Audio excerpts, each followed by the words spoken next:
ಮಂಗಳಾಡೇನ ಆರತಿ ಮಾಡ್ತೀರಲ್ರಿ? ಮಾಡ್ತೀನಿ. ಅವಾಗ ಹೆಣ್ಮಕ್ಳು ಒಂದು ಸ್ವಲ್ಪ ಮಂಗಳಾರ ಹಾಂ, ಆಮೇಲೆ ಮಾಡಬೇಕು, ಈಗ ಮಾಡಬೇಕಾ, ಆಮೇಲೆ ಮಾಡಿದ್ರೆ ರೆಡಿ ಇಲ್ಲ? ಸರಿ, ಆಯ್ತಮ್ಮ, ಆಯ್ತು.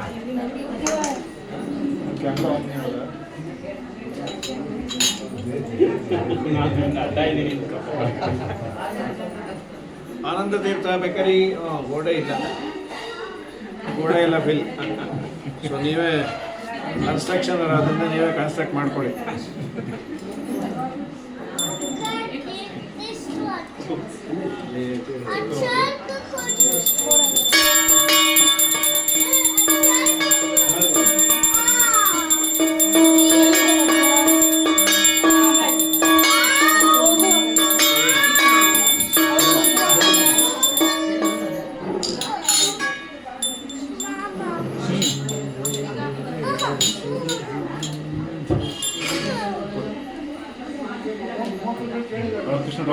ಡ್ರಾ ಮಾಡಿದ್ಯಾ?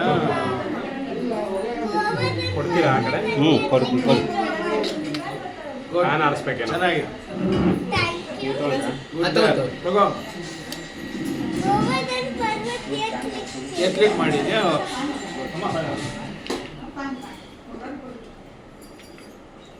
YouTube select okay.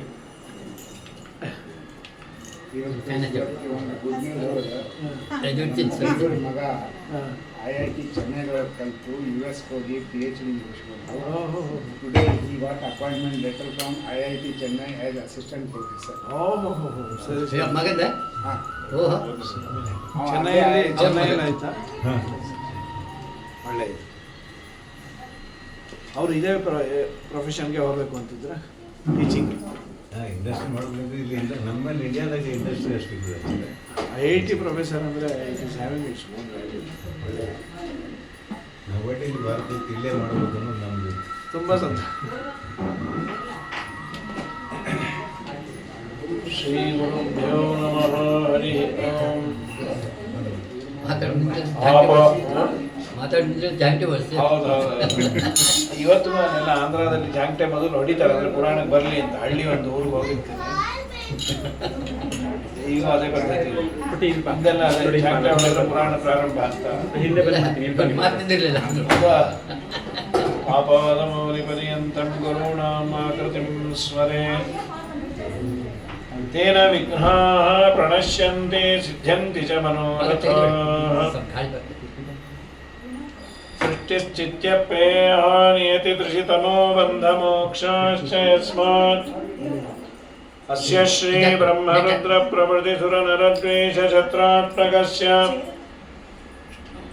ವಿಷ್ಣೋರ್ವ್ಯಸ್ತಾಃ ಸಮಸ್ತಾಃ ಸಕಲಗುಣನಿಧಿಃ ಸರ್ವದೋಷೋ ವ್ಯಪೇತಃ ಪೂರ್ಣಾನಂದಾವ್ಯಯೋ ಯೋ ಗುರುರಪಿ ಪರಮಶ್ಚಿಂತಯೇತಂ ಮಹಾಂತಂ. ಜನ್ಮಾದ್ಯಸ್ಯ ಯತೋನ್ಮಯಾದಿತರತಶ್ಚಾರ್ಥೇ ಸ್ವಭಿಘ್ನಸ್ವರಾಟ್ ತೇನೇ ಬ್ರಹ್ಮಹೃದಯಾದಿಕವಯೇ ಮುಖ್ಯಂತೆ ಯಂ ಸೂರಯಃ ತೇಜೋ ವಾರಿಮೃತಾಂ ಯಥಾ ವಿನಿಮಯೋ ಯತ್ರ ತ್ರಿಸರ್ಗೋ ಮೃಷಾ ಧಾಮ್ನಾ ಸ್ವೇನ ಸದಾ ನಿರಸ್ತಕುಹಕಂ ಸತ್ಯಂ ಪರಂ ಧೀಮಹಿ ಅಭ್ರಮಂ ಭಂಗರಹಿತಂ ಅಜಡಂ ವಿಮಲಂ ಸದಾ ಆನಂದತೀರ್ಥಮತುಲಂ ಭಜೆ ತಾಪತ್ರಯಾಪಹಂ. ಚಿತ್ರೈಃ ಪದೈಶ್ಚ ಗಂಭೀರೈಃ ವಾಕ್ಯೈರ್ಮಾನೈರಖಂಡಿತೈಃ ಗುರುಭಾವಂ ವ್ಯಂಜಯಂತೆ ಭಾತಿಶ್ರೀ ಜಯತೀರ್ಥವಾಕ್. ಅರ್ಥ್ಯಕಲ್ಪಿತಕಲ್ಪೋऽಯಂ ಪ್ರತ್ಯರ್ಥಿಗಜಕೇಸರಿ ವ್ಯಾಸತೀರ್ಥ ಗುರುರ್ಭೂಯಾದಸ್ಮದಿಷ್ಟಾರ್ಥಸಿದ್ಧಯೇ ತಪೋ ವಿದ್ಯಾ ವಿರಕ್ತ್ಯಾದಿ ಸದ್ಗುಣೋಗಾಕರಾನಹಂ ವಾದಿರಾಜ ಗುರೂನ್ ವಂದೇ ಹಯಗ್ರೀವ ದಯಾಶ್ರಯಾನ್.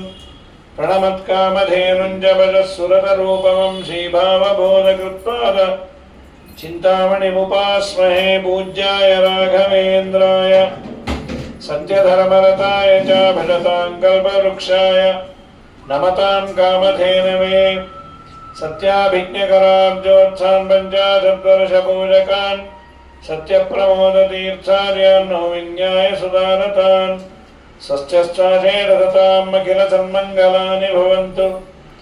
ಸಮ್ಯಕ್ ಶ್ಲೋಕೀಕೃತ್ರವಣ ಪಠನ ಮಾತ್ರೇಣ ವಕ್ತುಶ್ಚ ಶ್ರೋತॄಣಾಂ ನಿಖಿಲ ಕಲಿಕೃತ ಕಲ್ಮಶಾಪನೋದನ ಪಟುತನೆ ಧರ್ಮಾದ್ಯಗಳ ಪುರುಷಾರ್ಥ ಸಾಧನೀಭೂತೆ ಶ್ರೀಮದ್ಭಾಗವತ ಮಹಾಪುರಾಣೆ ಅದ್ಯ ಕಥಾ ಪ್ರಾರಂಭೆ ಸತಿ ಕಿಂಚಿತ್ ಪೂರ್ವಕಥಾನುವಾದಃ.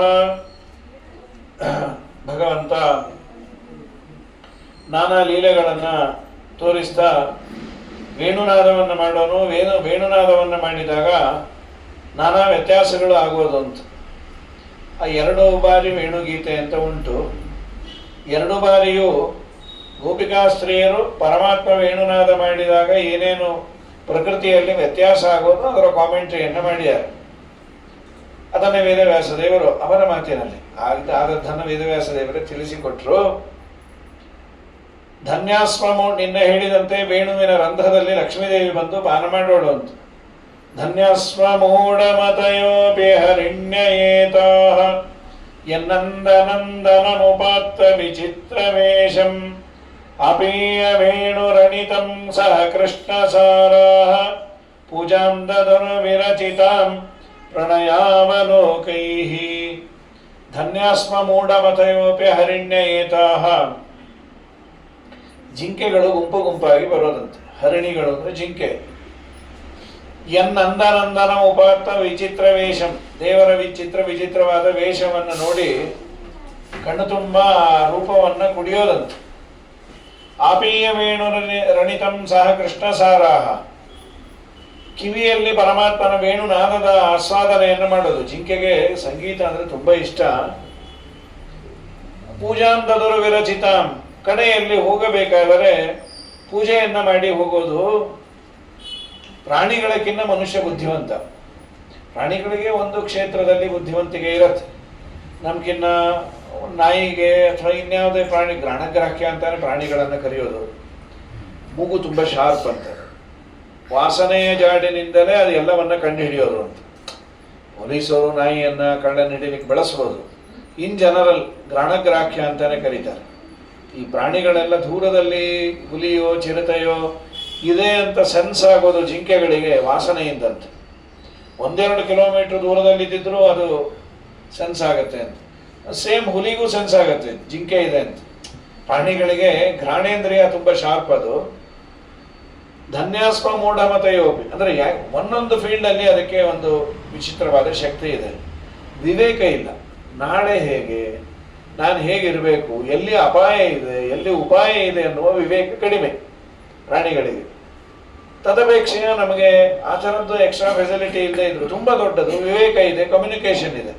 ಪ್ರಾಣಿಗಳಲ್ಲಿ ಇಲ್ಲದೇ ಇದ್ದದ್ದು ಮನುಷ್ಯನಿಗೆ ಬಹಳ ದೊಡ್ಡ ದೇವರ ಉಪಕಾರ. ಅಂದರೆ ಮಾತು, ಆಲೋಚನೆ, ನಾಳೆ ಏನು, ನಾಡದ್ದೇನು, ಯಾವುದು ಒಳ್ಳೆಯದು, ಯಾವುದು ಹಿತಾಹಿತಗಳ ಪರಿಜ್ಞಾನ ಉಂಟು.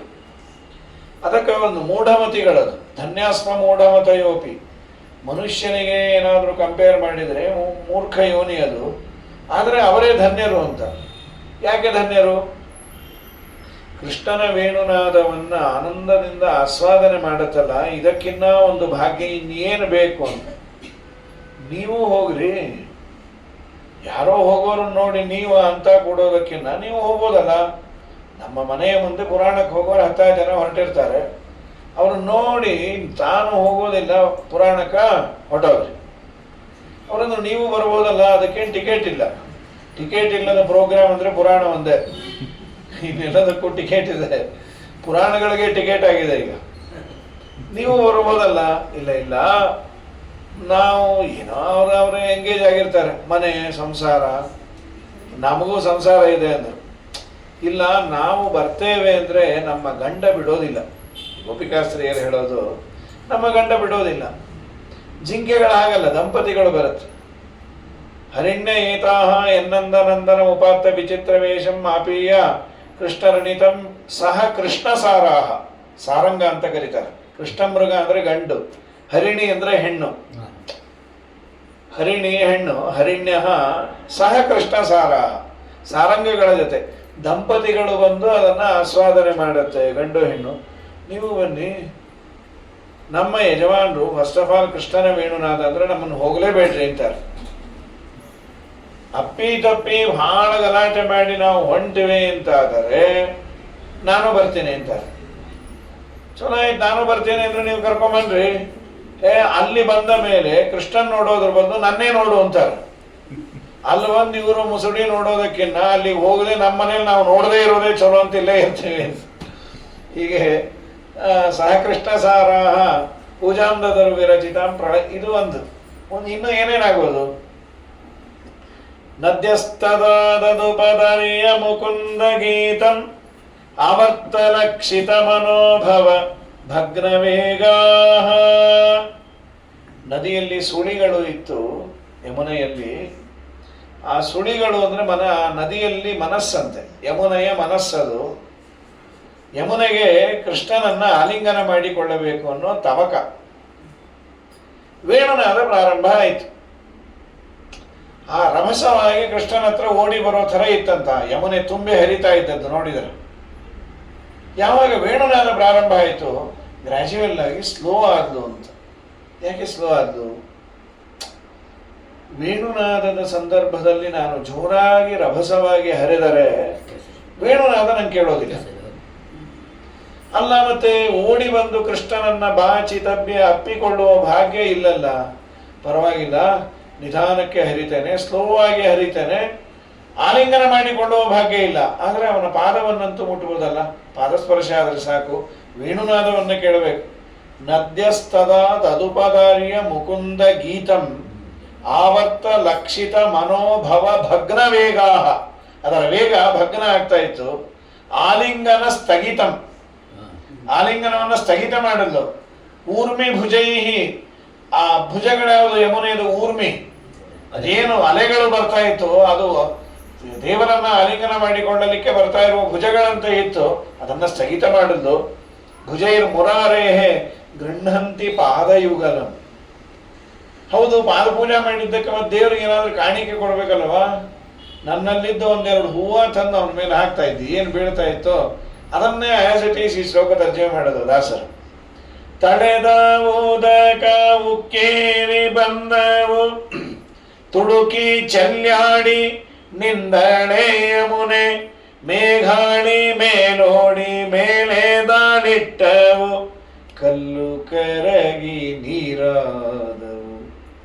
ನಳಿನ ಚಂಪಕನಾಗ ಪುನ್ನಾಗ ಪಾಟಲ ಶಾಬಲತಿ ಕೆ ಜಾತಿ ಬಕುಲವು ಮಾಲತಿ ಜಾಜಿಯು ಪರಿಮಳ ಗೂಡಿತು ನೀಲಾಂಗನಂಗ್ರಿಗೆ ಎರಗಿದರು. ರಂಗ ಕೊಳಲ ನೂದಲಾಗಿ ರಂಗಯ್ಯ ಕೊಳಲ ನೂದಲು.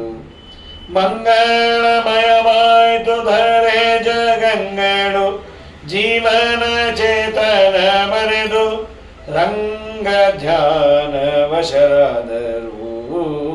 ರಂಗ ಕೊಳಲ ನೋದಲಾಗಿ ರಂಗಯ್ಯ ಕೊಳಲ ನೋದಲು. ಕೆಚ್ಚಲು ಬೆಗೆದು ತೊರೆಯಲು ಮೊನಯ ವತ್ಸಗಳೊಡಲಾಸಯ ತೊರೆದು ಎಳೆ ಹುಲ್ಲ ಕಚ್ಚೀರಲಲ್ಲಿ ನಿಂದವು ಗೋಗಳು ಪುಚ್ಛವ ನೆಗಹಿ ನಿಂಟಿಸಿ. ಅಚ್ಯುತನ ಕೃತಿ ನೋಡಲು ಸುರರಿಗೆ ಆಶ್ಚರ್ಯವಾಯಿತು ನಾವು ಕಂಡೆವೆಂದು ಮೆಚ್ಚಿ ಮುಕುಂದನ ಲೀಲಾ ವಿನೋದಕ್ಕೆ ಹೆಚ್ಚಿನ ಕುಸುಮವ ಸುರಿಸಿದರು. ರಂಗ ಕೊಳಲ ನೋದಲಾಗಿ ರಂಗಯ್ಯ ಕೊಳಲ ನೋದಲು. ಮುದ್ದು ಮೋಹನನ ಮಂಜುಳ ಸಂಗೀತ ಸದ್ದನಾಲೈಸಿ ಗೋಪಾಂಗನೆಯರೆಲ್ಲ ಬುದ್ಧಿ ಸೂರ್ಯಾಡಿ ಆನಂದ ವಾರಿಧಿಯಲ್ಲಿ ಬಿದ್ದು ಪರವಶರಾದರು. ಸಿದ್ಧ ಮುನಿ ಜನರು ಇದ್ದ ಸಮಾಧಿಯೊಳ್ ಎದ್ದೆದ್ದು ಕುಣಿದರು ಎದುರೆದುರಾಗಿ ಗದ್ದುಗೆ ರಸನ ಓಲೈಸಿಕೊಂಡರು. ಗೆದ್ದರು ಭವ ಸಮುದ್ರವ ಗೆದ್ದರು ಭವ ಸಮುದ್ರವ. ರಂಗ ಕೊಳಲ ನೋದಲಾಗಿ ರಂಗಯ್ಯ ಕೊಳಲನೂದಲು. ಬ್ಯಾನರಲ್ಲಿ ಬರೆದ ಆಕಳಂತೆ ಇರೋದಂತೆ. ಮುಂದೆ ಇಲ್ಲೂ ಹೇಳಿದ್ದಾರೆ, ಅದನ್ನು ಇನ್ನೂ ವಿಸ್ತಾರವಾಗಿ ವೇಣುಗೀತೆಯಲ್ಲಿ ಅಂತಾರೆ. ಹೇಗಿತ್ತು ದೇವರ ಆ ವೇಣುನಾದ? ವಾಮಬಾಹು ಕೃತ ವಾಮಕ ಪೋಲೋ ವಲ್ಗಿತ ಭ್ರುರಧರಾರ್ಪಿತ ವೇಣುಂ ಕೋಮಲಾಂಗುಲಿಭಿರಾಶ್ರಿತ ಮಾರ್ಗಂ ಗೋಪ್ಯೈರಯತಿ ಯತ್ರ ಮುಕುಂದಃ. ವೇಣುನಾದ ಮಾಡಿದ್ದು ಅದನ್ನು ಶುರು ಮಾಡಿದರು. ಹೇಗಿರೋದು? ವೃಂದಶೋರಜ ವೃಷಾ ಮೃಗ ಗಾವೋ ವೇಣುವಾದ್ಯ ಹೃತ ಚೇತಸೇತ್ಯ ದಂತದಷ್ಟ ಕಮಲಾಧೃತ ಕರ್ಣಾ ನಿದ್ರಿತ ಲಿಖಿತ ಚಿತ್ರಮಿವಾಸನ್. ಗೋಡೆಯಲ್ಲಿ ಬರದ ಬ್ಯಾನರ್ ಅಂತ ಇರೋದಂತ ಆಕಳ. 3 ತಾಸು ವೇಣುನಾದ ಮಾಡಿದರೆ ಬಾಯನ್ನು ಹುಲ್ಲಿಗೆ ಹಚ್ಚಿದ್ರೆ ಕಚ್ಚಿ ಹಾಗೆ ಏನು ಅಗಿಯೋದಿಲ್ಲ ಉಗಿಯೋದಿಲ್ಲ. 3 ತಾಸು ಹಾಗೆ. ಇದೇನು ಬರದದ್ದೋ ನಿಜವಾದದ್ದು ಅಂತ ಹೇಳಿ. ವೃಂದಶೋ ರಜವೃಷ ಮೃಗಗಾವು ವೇಣುವಾದ್ಯ ಹೃತ ಚೇತಸ ಏಚ್ಛ. ಇದೇ ವಾಚಸ್ಪತಿಗಳಿತ್ತು ವ್ಯಾಸರಾಜ ಮಠದ ಸ್ವಾಮಿಗಳು. ಆ ಗೋಪಿಗೀತ ವೇಣುಗೀತ ಅಂದ್ರೆ ಅವ್ರನ್ನ ಪೆಟ್ಟದು. ಅವರ ಟೋನು ಇದೆ ಅದ್ಭುತ. ವೀಣೆ ಬೇರೆ ಇಟ್ಕೊಂಡಿರೋರಂತ ಒಳ್ಳೆಯ ವೈಣಿಕರು. ಪಕ್ಕವಾದ್ಯಗಳೆಲ್ಲ ಇರೋದು ಫಸ್ಟ್ ಭಾಗವತ. ಆಮೇಲೆಲ್ಲ ಮಂದಿ ಮನೇನು ಚಿಕ್ಕದಾಯಿತು, ಮಂದಿನೂ ಕಮ್ಮಿ ಆಗಿ ಈಗೆಲ್ಲ ಪಕ್ಕ ಏಕ ವಾದ್ಯ ಇಲ್ಲ. ನೀವೇ ಏನಾದರೂ ಹೇಳ್ಕೊಂಡ್ರೆ ಅವರ ಕಾಲದಲ್ಲೆಲ್ಲ ಆ ವೇಣುಗೀತೆಯನ್ನು ಹೇಳೋರು. ವಾಮ ಬಾಹು ಕೃತ ವಾಮಕ ಪೋಲೋ ವಲ್ಗಿತ ಭ್ರುರಧರಾರ್ಪಿತ ವೇಣುಂ ಕೋಮಲಾಂಗುಲಿಭಿರಾಶ್ರಿತ ಮಾರ್ಗಂ ಗೋಪ್ಯೈರಯತಿ ಯತ್ರ ಮುಕುಂದಃ.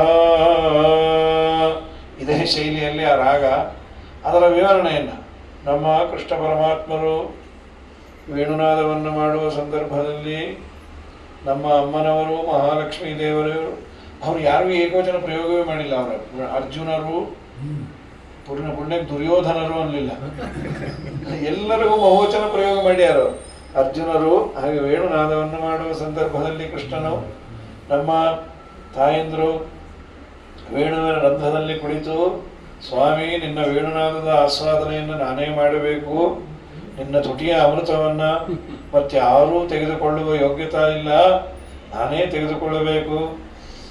ತುಂಬ ಅದ್ಭುತ. ಎಲ್ಲಿ ವಾಲಿಯರ್ ಮಹಾರಾಜನ ಮನೆಯಲ್ಲಿ ಅವ್ರದ್ದು ಉಪನ್ಯಾಸ ಅಂತ ಕಾಲದಲ್ಲಿ. ಹಾಗಾಗಿ ವಾಮಭಾವಕೃತ ವಾಮ ಕಪೋಲು ಇಷ್ಟು ಅದ್ಭುತವಾಗಿರೋದಂಥ ವೇಣುನಾದವನ್ನು ವರ್ಣನೆ ಮಾಡಿ, ನಿಮ್ಮ ತಂದೆಯವರು ಕನ್ನಡದ ಪದ್ಯ ಈ ಕೃಷ್ಣಂದು ಪೂರ್ಣ ಒಂದು ಎಷ್ಟೋ ಮಾಡಿ ಅದನ್ನು ಏನೋ 1000 ಪದ್ಯನೋ ಏನೋ ಇದೆ. ಏನೋ ಪುಸ್ತಕ ಹೆಸರು ಮಾಡ್ತಾರೆ, ಗೀತ ಭಾಗವತ. ಅದು ಅವೈಲಬಲ್ ಇದೆಯಾ ಪುಸ್ತಕ? ಹುಬ್ಳಿ ಆಯ್ತು. ಗೀತ ಭಾಗವತ ಎಲ್ಲ ನೋಡಿದ್ದೆ ಮನೆ ಚೆನ್ನಾಗಿ. ಎಲ್ಲ ಈ ಶ್ಲೋಕಗಳೆಲ್ಲ ತರ್ಜಮೆ ಮಾಡ್ಯಾರ ಬಂಡ್ರಿನಾಥಾಚಾರ್ಯ. ತುಂಬ ಅದ್ಭುತವಾಗಿದೆ. ಅವ್ರ ವಿಶೇಷ ಏನಂದರೆ ಮೂಲಕ್ಕೆ ಚ್ಯುತಿ ಬಾರದಂತೆ ತರ್ಜುಮೆ, ಅದೇ ದೊಡ್ಡ ಕಲೆ ಅದು, ಗೀತ ಭಾಗವತ ಅಂತ ಹೇಳಿ. ಇದಾದ ಮೇಲೆ ಮುಂದೆ ಆದ ಘಟನೆ, ಮುಂದೆ ಅದರ ಹೇಮಂತೆ ಪ್ರಥಮೆ ಮಾಸಿ, ಹೇಮಂತ ಋತು ಬಂದಾಗ ಚಳಿ ಬಹಳ. ನಾರ್ತ್ ಇಂಡಿಯಾದಲ್ಲಿ ಹೇಮಂತ ಋತು ಬಹಳ ಚಳಿ ಇರುತ್ತೆ, ಮುಟ್ಲಿಕ್ಕಾಗೋದಿಲ್ಲ ನೀರು. ಆ ಹೇಮಂತ ಋತುವಿನಲ್ಲಿ ಇವರೆಲ್ಲ ಕಾತ್ಯಾಯನ ವ್ರತ ಅಂತ ಮಾಡಿದರು ಗೋಪಿಕಾಸ್ತ್ರೀಯರು. ಅದರ ಉದ್ದೇಶ ಏನು ಅಂದರೆ ಕೃಷ್ಣನನ್ನು ನಾವು ಲಗ್ನ ಆಗಬೇಕು. ಅದಕ್ಕೆ ಪೂಜಾ ಯಾರು ಮಾಡೋದು? ಲಕ್ಷ್ಮೀದೇವಿದಂತೆ. ಅಲ್ಲಿ ಕೃಷ್ಣನ ಲಗ್ನ ಆಗಬೇಕು, ಕೃಷ್ಣನ ಪೂಜೆ ಮಾಡೋದು ಬಿಟ್ಟು ಲಕ್ಷ್ಮೀದ ಯಾಕೆ ಮಾಡಿದ್ರು? ಅವನು ಒಪ್ಪಿದ್ರು, NOC ಇವಳು ಕೊಡಂಗಿಲ್ಲ, ಅದಕ್ಕೆ ಇವಳ ಹತ್ರ NOC ತೊಗೊಂಬೋಣ ಅಂತ ಇವಳು ಪೂಜೆ ಮಾಡ್ಲಿಕ್ಕಂತೀವಿ ಅಂತ ವಾದರಾಸ್ವಾಮಿಗಳಂತ. ಹಾಗಾಗಿ ಸ್ನಾನ ಮಾಡುವ ಸಂದರ್ಭದಲ್ಲಿ ವಸ್ತ್ರವನ್ನೆಲ್ಲ ಮೇಲೆ ಇಟ್ಟು ತೀರದಲ್ಲಿ ನದಿಗೆ ಇಳಿದರು. ದೇವರು ಜಗತ್ತಿಗೆ ಒಂದು ಸಂದೇಶವನ್ನು ಕೊಡಬೇಕಾಗಿತ್ತು. ಪುರುಷರಾಗಲಿ ಸ್ತ್ರೀಯರಾಗಲಿ ವಿವಸ್ತ್ರರಾಗಿ ಎಂದು ಸ್ನಾನ ಮಾಡಬಾರ್ದು. ಅದು ಎಲ್ಲೇ ಆಗಲಿ, ಮನೆ ಒಳಗಾಗಲಿ ಮನೆ ಆಚೆ ಆಗಲಿ, ಎಲ್ಲೂ ಹೋದರೂ ದೇಹದ ಮೇಲೆ ಒಂದು ವಸ್ತ್ರ ಇರಬೇಕು. ಕೋಡ್ ಆಫ್ ಕಾಂಡಕ್ಟ್ ಅದು, ಶಾಸ್ತ್ರ ಹೇಳಿರೋದು. ಯಾರಿರ್ತಾರೆ ನಮ್ಮ ಮನೆ ಕ್ಲೋಸ್ಡ್ ಡೋರ್ಸಲ್ಲಿ? ಇವತ್ತು ಈ ಭಾಗವತ ಹೇಳಿರುವ ನಿಯಮ ನಿಜವಾಗ್ಲೂ ಬಹಳ ಇಂಪಾರ್ಟೆಂಟ್. ಈಗ ಯಾವುದು ಲೈಟು, ಯಾವುದು ಕ್ಯಾಮ್ರೋ, ಏನು ಎಂತೋ ಯಾರಿಗೂ ಗೊತ್ತಾಗೋದಿಲ್ಲ. ಅದಕ್ಕೆ ಭಾಗವತ ಹೇಳಿದ್ದೇನು ಅಂತಂದರೆ, ವಸ್ತ್ರವನ್ನು ನಾವ್ಯಾಕೆ ಉಟ್ಟಿಕೊಂಡು ಸ್ನಾನ ಮಾಡಬೇಕು ಅಂದರೆ ಜಲಾಭಿಮಾನಿ ದೇವತೆಗಳು ಅಂತಿರ್ತಾರೆ, ಅವ್ರಿಗೊಂದು ಮರ್ಯಾದೆಯನ್ನು ಕೊಡುವ ಪದ್ಧತಿ ಇದೆ. ಹಾಗಾಗಿ ಜಲಾಭಿಮಾನಿ ದೇವತೆಗಳಿಗೆ ನಾವು ಎಲ್ಲರನ್ನ ಆವಾಹನ ಮಾಡಿ ಗಂಗೆ ಜೈವನೇ ಜೈವ ಗೋದಾವರಿ ಸರಸ್ವತಿ ನರ್ಮದೆ ಸಿಂಧು ಕಾವೇರಿ ಜಲೇಸ್ಮಿನ್ ಸನ್ನಿಧಿಂಕುರು ಎಲ್ಲವನ್ನು ಕರೆದು ನಾವು ಹುಚ್ಚುಚ್ಚಾಗಿದ್ದರೆ ಅದೊಂದು ಮರ್ಯಾದೆ ಇದೆ. ದೊಡ್ಡವರು ಬಂದಾಗ ನನ್ನ ನಾಲ್ಕು ಗೋಡೆ ಮಧ್ಯ ನಾ ಹೇಗಿರ್ತೇನೋ ಬೇರೆ, ಮನೆಯಲ್ಲಿ ದೊಡ್ಡವರು ಬಂದಾಗ ಕಡೆ ನಾಟಕಕ್ಕಾದರೂ ಚಲೋ ಇರಬೇಕಲ್ಲ. ಹಾಗಾಗಿ ಅದೊಂದು ವ್ಯವಸ್ಥೆ ಅಂತ ಕೃಷ್ಣ ಇದನ್ನು ಜಗತ್ತಿಗೆ ತಿಳಿಸಿಕೊಡಬೇಕಾಗಿತ್ತು. ಗೋಪಿ ವಸ್ತ್ರಾಪಹಾರಕ, ಎಲ್ಲ ವಸ್ತ್ರವನ್ನು ತೆಗೆದುಕೊಂಡು ಮರದ ಮೇಲೆ ಕೂತ. ವ್ಯೂ ಆಫ್ ಥಿಂಕಿಂಗ್ ನೋಡ್ರಿ ಹೇಗಿರುತ್ತೆ. ಶಾಸ್ತ್ರೀಯವಾದ ವ್ಯೂನಲ್ಲಿ ನೋಡಿದರೆ ಇದೊಂದು ಬಹಳ ದೊಡ್ಡ ಪಾಠ. ಕೃಷ್ಣನನ್ನ ಕುದೃಷ್ಟಿಯಿಂದ ನೋಡಿದ್ರೆ ಕೃಷ್ಣ ಕಾಮುಕ. ಅಲ್ಲಿ ಬಂದ ಯಾಕ್ರಪ್ಪ ಹೆಣ್ಮಕ್ಳು ಸ್ನಾನ ಮಾಡೋ ಕಡೆ ಬಂದು ಅವ್ರ ವಸ್ತ್ರ ಎಲ್ಲ ತಗೊಂಡು ಹೋದಂದ್ರೆ ಇವನು ಚಲೋ ಇಲ್ಲ, ಅವನು ವ್ಯಾಖ್ಯಾನಕ ನಿಂತಾನೆ ಅವಳು ಒಳಗೆ ಕೃಷ್ಣ ಇದ್ದಾನೆ, ಅವನಿಗೆ ಹೊರಗಿಂದ ಬರೋದೇನೋ. ಗೋಪಿ ವಸ್ತ್ರಾಪಹಾರಕ, ವಸ್ತ್ರವನ್ನ ತೆಗೆದುಕೊಂಡು ನಿಜವಾದ ವಸ್ತ್ರಾಪಹರಣ ಅಂತಂದ್ರೆ ನಮ್ಮ ಈ ದೇಹವನ್ನ ಅಪಹಾರ ಮಾಡೋದು ದೇವರು.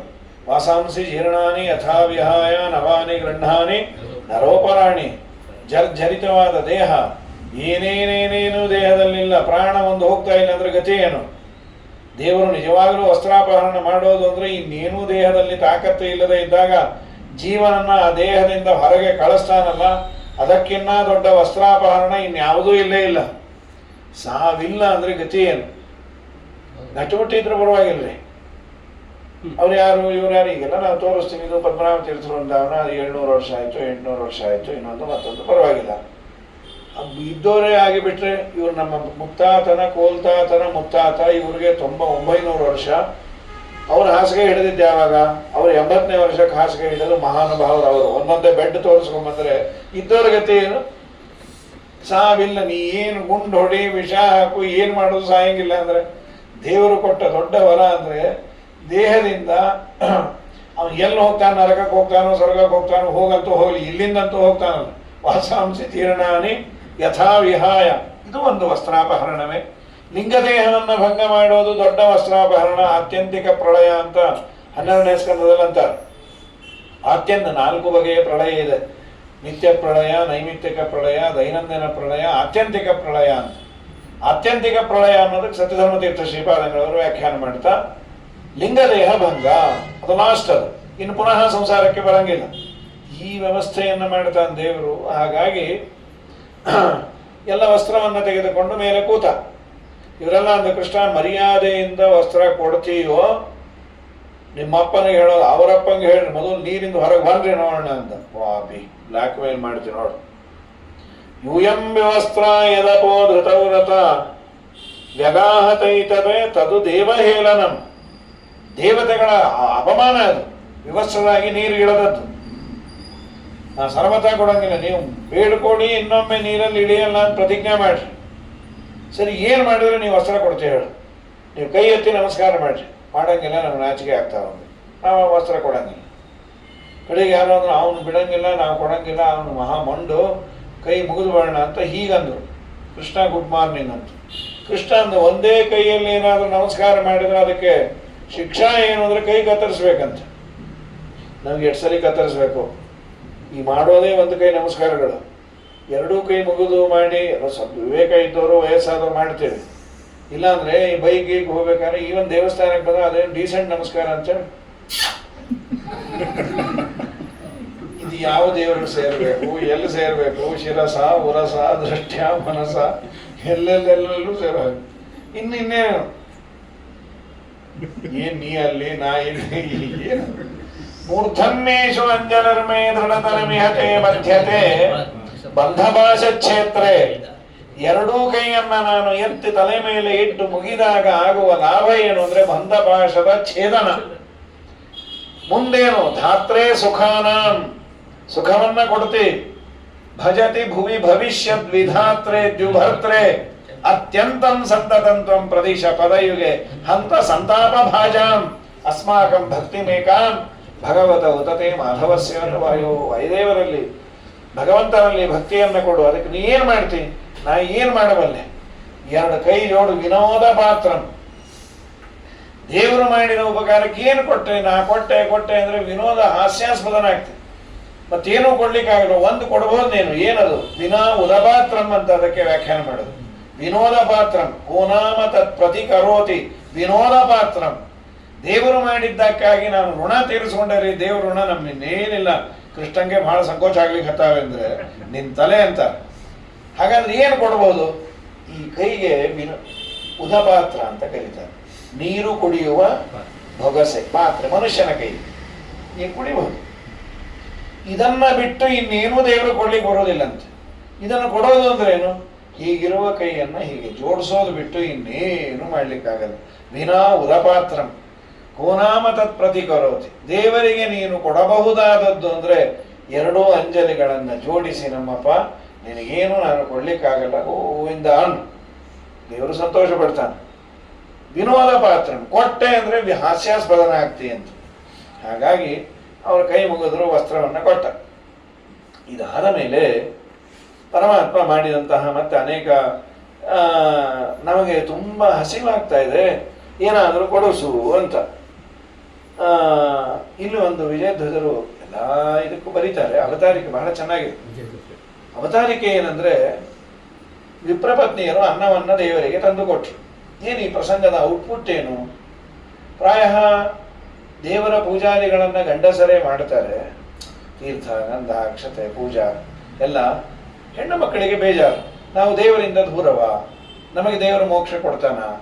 ಖಂಡಿತ ಹೆಣ್ಣು ಮಕ್ಕಳಿಗೆ ಬೇಗ ಮೋಕ್ಷ ಆಗ್ತಾವ್ರಿ. ಕಾರಣ ಏನಿಲ್ಲ, ಇವನ ಕೈಲಿ ಪೂಜಾ ಮಾಡಿಸಿದ್ರೆ ಸಾಕು, ಅರ್ಧ ಪುಣ್ಯ ಅವ್ರಿಗೆ. ದೇವರ ಅನುಗ್ರಹಕ್ಕೆ ನಾವು ಪಾತ್ರರಾಗಲಿಕ್ಕೆ ನಮ್ಮ ಲಿಂಗ ಮುಖ್ಯ ಅಲ್ಲ, ಭಕ್ತಿ ಮುಖ್ಯ.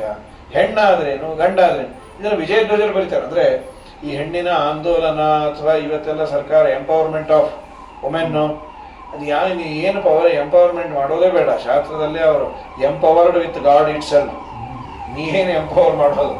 ಹಾಗಾಗಿ ಭಗವತಿ ದೃಢತರ ಭಕ್ತಿರೇವ ಮುಕ್ತಿ ಸಾಧನಂ. ದೇವರಲ್ಲಿ ಮಾಡುವ ದೃಢವಾದ ಭಕ್ತಿಯೇ ಮುಕ್ತಿಗೆ ಸೋಪಾನ, ಸಾಧನ, ಅದೇ ಹೇತು. ಸಾಧನಂ ಇತ್ಯಾವೇದಯಿತು ಕೃಷ್ಣವಚನಾನುಸಾರೇಣ ಕ್ಷುಧಾರ್ಥ ಗೋಪಾಲ ಬಾಲಕೈಃ ಅರ್ಚಿತ ಗೋಪಾಂಗನಾಃ ಭಕ್ಷ್ಯ ಪಾಯಸಾದಿಕಂ ಸ್ವಸ್ವಾಮಿನೇ ಪ್ರಚುರ ಪ್ರೇಮ್ಣ ಪ್ರತ್ಯರ್ಪ್ಯ ಮುಕ್ತಿಂ ಕರಸ್ಥಾಂ ವಿತೇನುಃ ಇತಿ ಕಥಾಂ ಕಥಯತಿ. ಈ ಅಧ್ಯಾಯದಲ್ಲಿ ಹೇಳೋದೇನು ಅಂತಂದ್ರೆ, ಗೋಪಿಕಾ ವಿಪ್ರಪತ್ನಿಯರು ದೇವರಿಗೆ ಅನ್ನ ತಂದು ಕೊಟ್ರು, ಇದು ಕಥೆ. ಇದರ ಪ್ರಧಾನ ಉದ್ದೇಶ ಏನು ಅಂದ್ರೆ, ನಾನು ಅನುಗ್ರಹ ಮಾಡಲಿಕ್ಕೆ ಗಂಡು ಹೆಣ್ಣು ಮುಖ್ಯ ಅಲ್ಲ, ಭಕ್ತಿ ಮುಖ್ಯ. ಭಕ್ತಿಯಿಂದ ವಿಪ್ರಪತ್ನಿಯರು ಅನ್ನವನ್ನ ಕೊಟ್ಟದ್ದಕ್ಕೆ ಅವರಿಗೆ ನಾನು ಮೋಕ್ಷದ ಬೋರ್ಡಿಂಗ್ ಪಾಸೆ ಕೊಟ್ಟೆ ಅಂತ ಕೃಷ್ಣ ತಿಳಿಸಲಿಕ್ಕೆ ಈ ಕಥೆಯನ್ನ ಹೆಣದಿರೋದು ಅಂತ ವಿಜಯಧ್ವಜರು ಮೊದಲೇ ಅವತಾರಿಕೆಯನ್ನು ಕೊಡ್ತಾರೆ. ರಾಮ ರಾಮ ಮಹಾಬಾಹೋ ಕೃಷ್ಣ ದುಷ್ಟ ನಿಬರ್ಹಣ.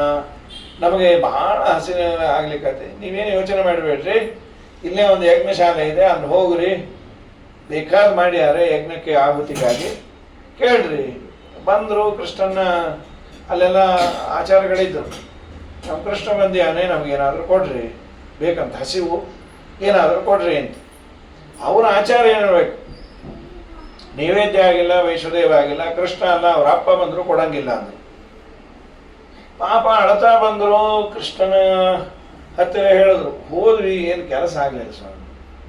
ಇನ್ನೇನಾಯ್ತು, ಹಸಿವು ಇನ್ನೂ ಹೆಚ್ಚಾಯ್ತು. ಒಂದು ಹೋಗಿದ್ದು ಬಂದಿದ್ದು ತ್ರಾಸು, ಈ ಹೋಗಿದ್ದು ಬರೋದಕ್ಕಿಂತ ತ್ರಾಸು, ಹಸಿವಾದಾಗ ಅಲ್ಲಿ ಪದಾರ್ಥ ಇದ್ದು ನಮ್ಗೆ ಸಿಕ್ಕಿಲ್ಲ ಅಂದ್ರೆ ಇನ್ನೊಂದು ತ್ರಾಸ. ಅದು ನೀವು ಅಲ್ಲಿ ಯಾಕೆ ಹೋದ್ರಿ, ನೀನೇ ಹೇಳ್ದಲ್ಲಪ್ಪ, ಅಲ್ಲಿಗೆ ಹೋಗಬಾರ್ದಾಗಿತ್ತು, ನೀವು ಅಡುಗೆ ಮನೆಗೆ ಹೋದ್ರೆ ಹೆಣ್ಣು ಮಕ್ಕಳು ಬೇಗ ಕರಗ್ತಾರೆ, ಕೃಷ್ಣ ಅಂದ್ರೆ ಅಲ್ಲಿ ಹೋಗ್ರಿ. ಸರಿ, ಎಲ್ಲರೂ ಆ ಹೆಣ್ಣು ಮಕ್ಕಳು ಅಡಿಗೆ ಮಾಡುವ ಸ್ಥಳದಲ್ಲೇ ಬಂದರು. ನಮ್ಮ ಕೃಷ್ಣ ಬಂದಿಯಾನೆ, ಹಸಿವು, ಏನಾದರೂ ಕೊಡಿ. ಏನು ಆನಂದ ಆಗೋಯ್ತು ಅವ್ರಿಗೆ. ಯಾವ ಕೃಷ್ಣ ಅಂದ್ರು, ಎಸ್.ಎಂ. ಕೃಷ್ಣ. ಅಲ್ಲಿ ಅವ್ರು ಓಡಾಡೋ ಸ್ಥಿತಿಲೇ ಇಲ್ಲ ಅಂದ್ರೆ ನೀವು ಎಸ್.ಎಂ. ಕೃಷ್ಣ. ಅವರಲ್ಲ, ಇಲ್ಲಿ ಬರಲಿಲ್ಲ, ಮೊನ್ನೆ ಹರಿದಾಸ ಹಬ್ಬಕ್ಕೆ ಅವರು ಇನ್ನೂ ಉದ್ಘಾಟನೆಗೆ ಬರಬೇಕಾಗಿತ್ತು, ಆಗಲಿಲ್ಲ. ತೀರಾ ವಯಸ್ಸಾಗಿ ಇನ್ನೇನು ಇದರಲ್ಲಿದ್ದಾರಪ್ಪ, ಅಡ್ಮಿಟ್ ಆಗಿದ್ದಾರೆ. ನಾವ್ ಹೇಳಿದ್ದು ಆ ಕೃಷ್ಣ ಅಲ್ಲಪ್ಪ, ಸಚ್ಚಿದಾನಂದ ಮೂರ್ತಿ ಕೃಷ್ಣ ಅಂದ್ರು. ಅವನಿಗೆ ಅಡ್ಮಿಟ್ ಆಗೋದೇ ಇಲ್ಲ ಅವನು. ಸರಿ, ಚಲೋ ಆಯ್ತು, ಇನ್ನೂ ಬಹಳ ಚಲೋ ಆಯ್ತು ಅಂತ ಹೇಳಿ ಅವರೆಲ್ಲ ಅಕ್ಕಿಷ್ಟಿಗೆ ಸಮೇತ ಬಂದ್ಬಿಟ್ರು, ಮಡಿಯಲ್ಲೇ ಬರ್ತೀವಿ ನಡೀರಿ ಅಂತ ಹೇಳಿ. ಗಂಡಂದ್ರಂದ್ರು, ನೀವು ಈ ಬಾರಿ ಏನಾದರೂ ಕೃಷ್ಣನ ಹತ್ತಿರ ಹೋದರೆ ನಮ್ಮ ಮನೆಗೆ ಬರಂಗಿಲ್ಲ, ನೀವು ಸೇರ್ಸಂಗಿಲ್ಲ, ನಾವು ಬೇಕಾದ್ರೆ ಮಾಡ್ಕೊಳ್ಳೋ ಹೋಗ್ರಿ ಅಂತ ಹೇಳಿಬಿಟ್ಟು ಬಂದು ಕೃಷ್ಣ ಬಂದ ಕೂಡಲೇ ಅವ್ರು ಅಲ್ಲಿ ಬಂದ ಕೂಡಲೇ ಕೃಷ್ಣ ಅಂದ, ಸ್ವಾಗತಂಬೋ ಮಹಾಭಾಗ ಹಾಸ್ಯತಾಂ ಕರವಾಮ ಕಿಂ.